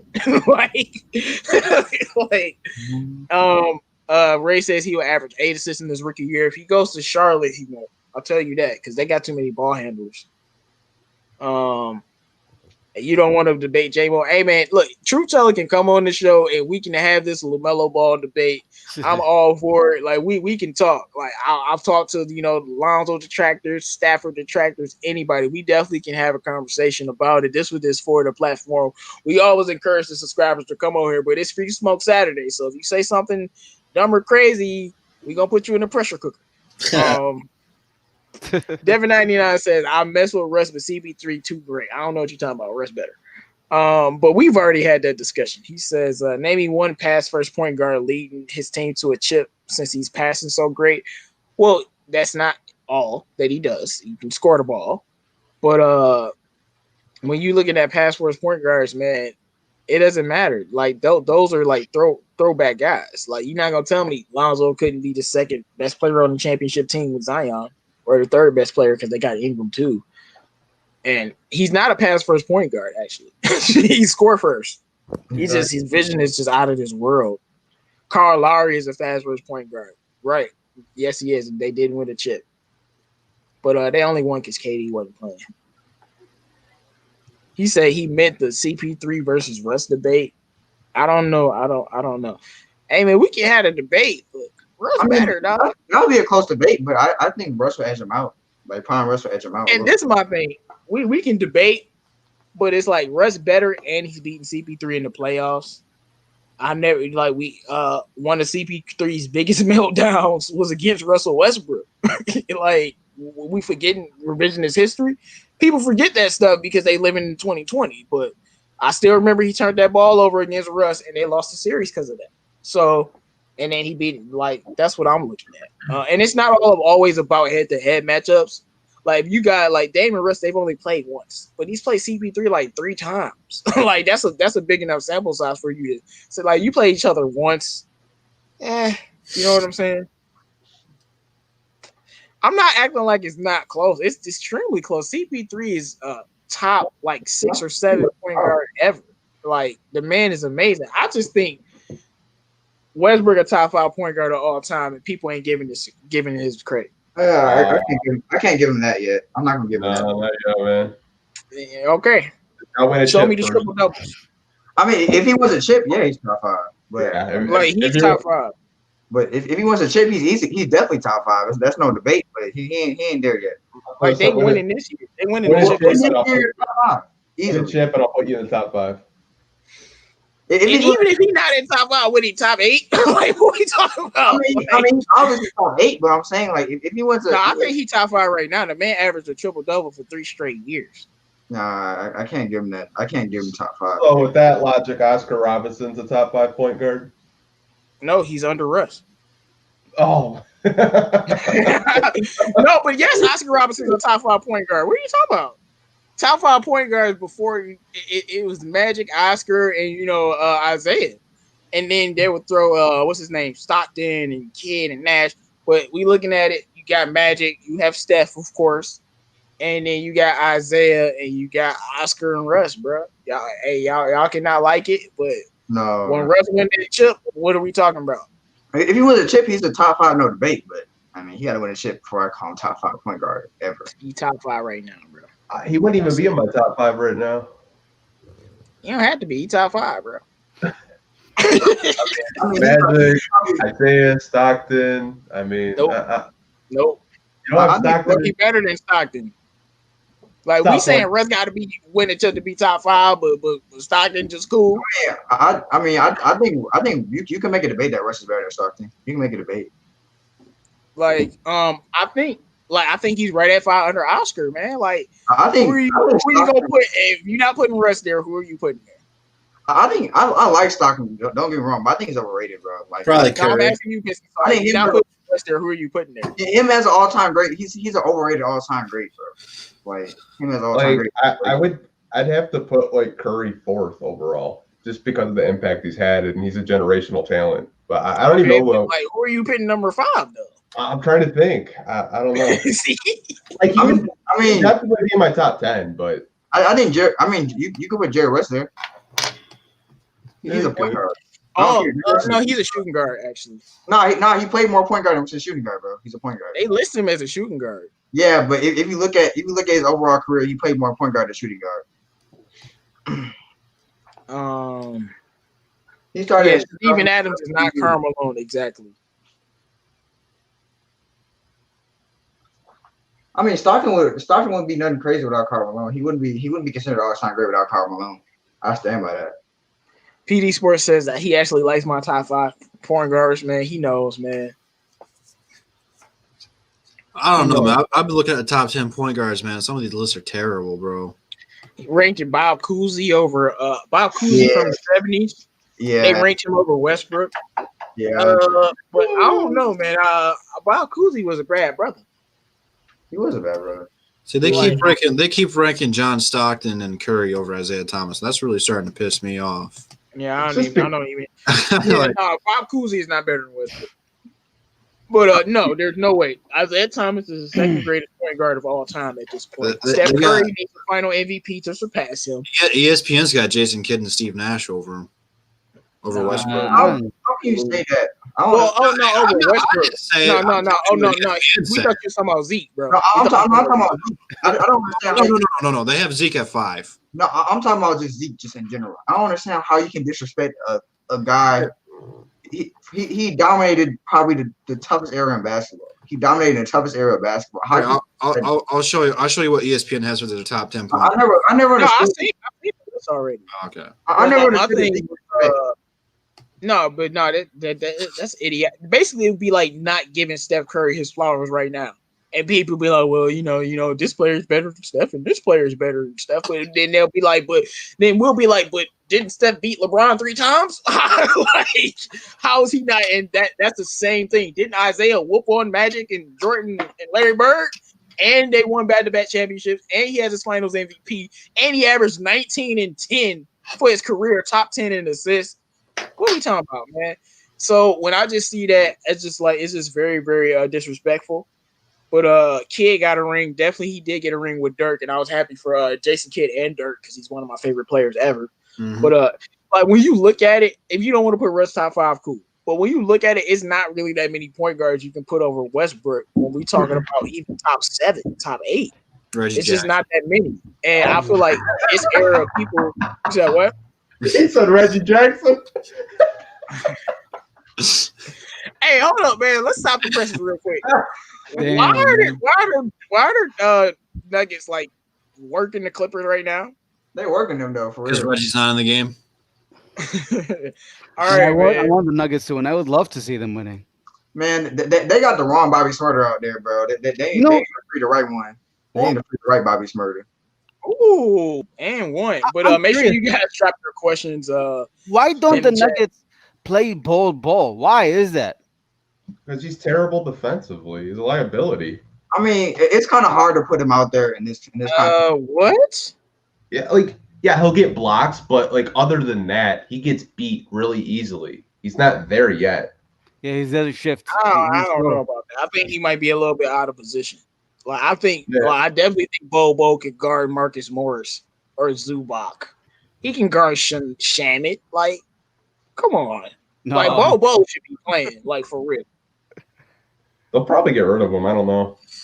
And Pistons will pick him right up. Yeah, when he's a 40-year-old. Yeah, all right. So Benjamin Foe is the official Westbrook hater for the rest of this show. Westbrook ain't even in my top 55. He said his IQ was awful. Yeah, hard to have a high IQ and average 10 assists. Well, hold on. Before you throw him on the cross and crucify him, is he talking players or point guards? He said he's talking point guards. Nah, he's trolling. He said he'd take Luke Ridnour over Westbrook. Like, come on, bro. Like, that's an old school name. That I remember that guy, man. On 2K, man.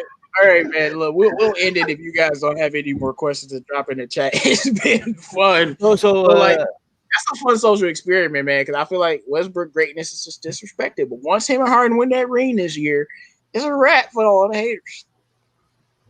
Because that's gonna validate Harden too. Now Harden gonna be better than people. Gonna start saying he better than D Wade if he win the chip, especially if he win Finals MVP. And that's gonna piss a lot of heat fans off. I don't know if I wouldn't say he better than D Wade though. Yeah, I couldn't rank D Wade over Harden just because of one ring. He would have to win a couple. You mean you can rate Harden over D Wade? I can rank Harden over D Wade. He would have to win a couple rings for me to rank Harden over D Wade. I think that's an interesting conversation though.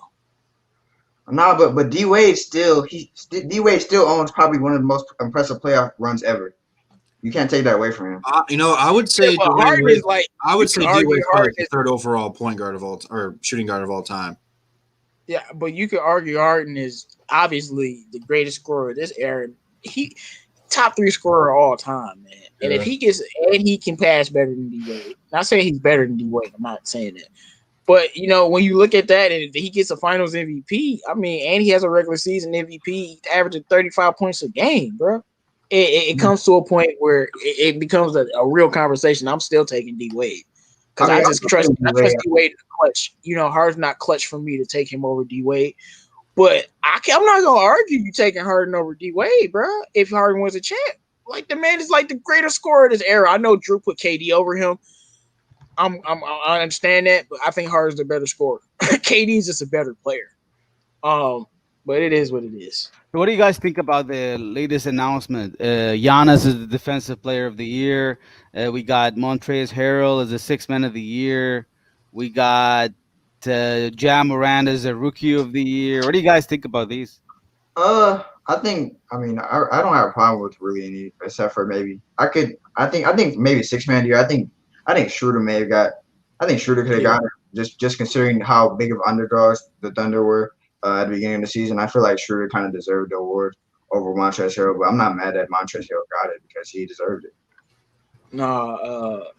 Schroeder should have won that award. Yeah. I'm being honest. Schroeder should have won that award. Harrell was good, but if you don't have Harrell, you'll be fine. You don't have Schroeder, you're in trouble. Schroeder should have won that award for sure. Yeah. But I definitely think Giannis should have been Defensive Player of the Year. I'm not buying all the haters. Yeah. The guy, only defensive player better than Giannis to me is Kawhi Leonard right now. And that's just how I feel.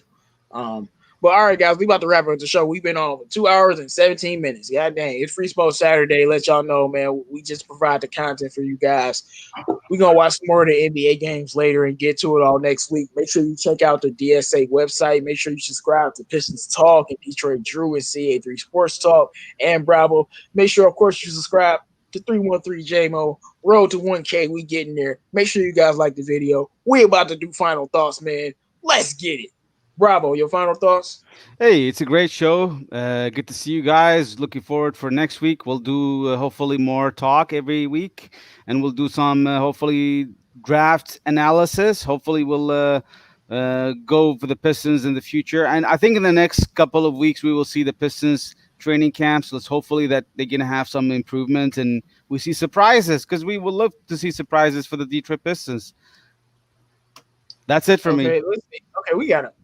One question I'm just ask. Who do y'all think the 5 best small forwards of all time? Brian. I'm just past me. Yeah, man. Like I ain't gonna even do everybody because we about to end the show. I got Brian. I got Larry Bird. Third, I'm gonna go with Kevin Durant. Fourth, I'm gonna go with Kawhi. Fifth, I'm gonna go with Scottie Pippen. Yeah, I know that. My list would be the exact same thing, probably. Yeah. Kawhi Leonard, man, he'll probably never win a regular season MVP, but that man's a legendary small forward. And I know some people got snubbed, but that's how I feel about that. If Giannis can get a chip, I'd put him in top 5. Oh, of course. But Can you consider Kobe as a small forward? No, he's a shooting guard. Okay. He played small forward for like the last 2 years in his career. Mm-hmm. Right, and last question, Devin A. Now I know this is a basketball show, but we're really gonna release Jason Huntley, bro. The Lions, bro. Oh my God, I hate this team, bro. This Tion Green all over again. Every time we get a good player, they let him go. Watch Jason Huntley go ball out on another team. But, all right, like how do you get rid of Jason Huntley, man? We're in a 4-3, bro. Bro, someone go check on Jim, man. He's probably so sad. He was hyping up Huntley that last live stream. Oh, the last show he was hyping him up so much. But that means we saw Ty Johnson pulling trucks in the offseason. Guess that worked, bro. You pulling trucks in the offseason, the dude ain't taking your spot. And I told people that might hype him up. But enough of that, man. Pistol Salt, your final thoughts for the day, man. Oh, Denver is working these dudes. Really good. Still gonna win, but goddamn. Really good show. If you haven't hit a like on the video, hit a like. Great show, you guys. All right, man. I still think the Clippers gonna win, but y'all better wake up. Denver's cooking. Man. Yeah, y'all better wake up. You don't want this. Ooh, Monte just hit that. All right. Y'all better wake up, or y'all gonna be in for a 7-game series. That y'all man, y'all can do a matchup for them. Or beat them in 5 games. Whew. Oh boy, Joker cooking like in the. Ooh, hey, all right. All right, CA3, final thoughts, bro.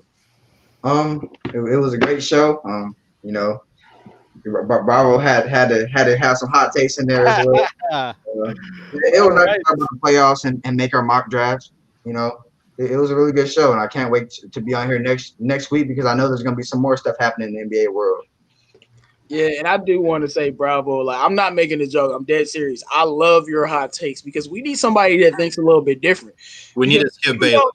Even though, like I said, even though we disagree with you, I'm not completely I don't think he's better than Jaylen Brown, but I wouldn't be surprised. I think OG is really going to improve.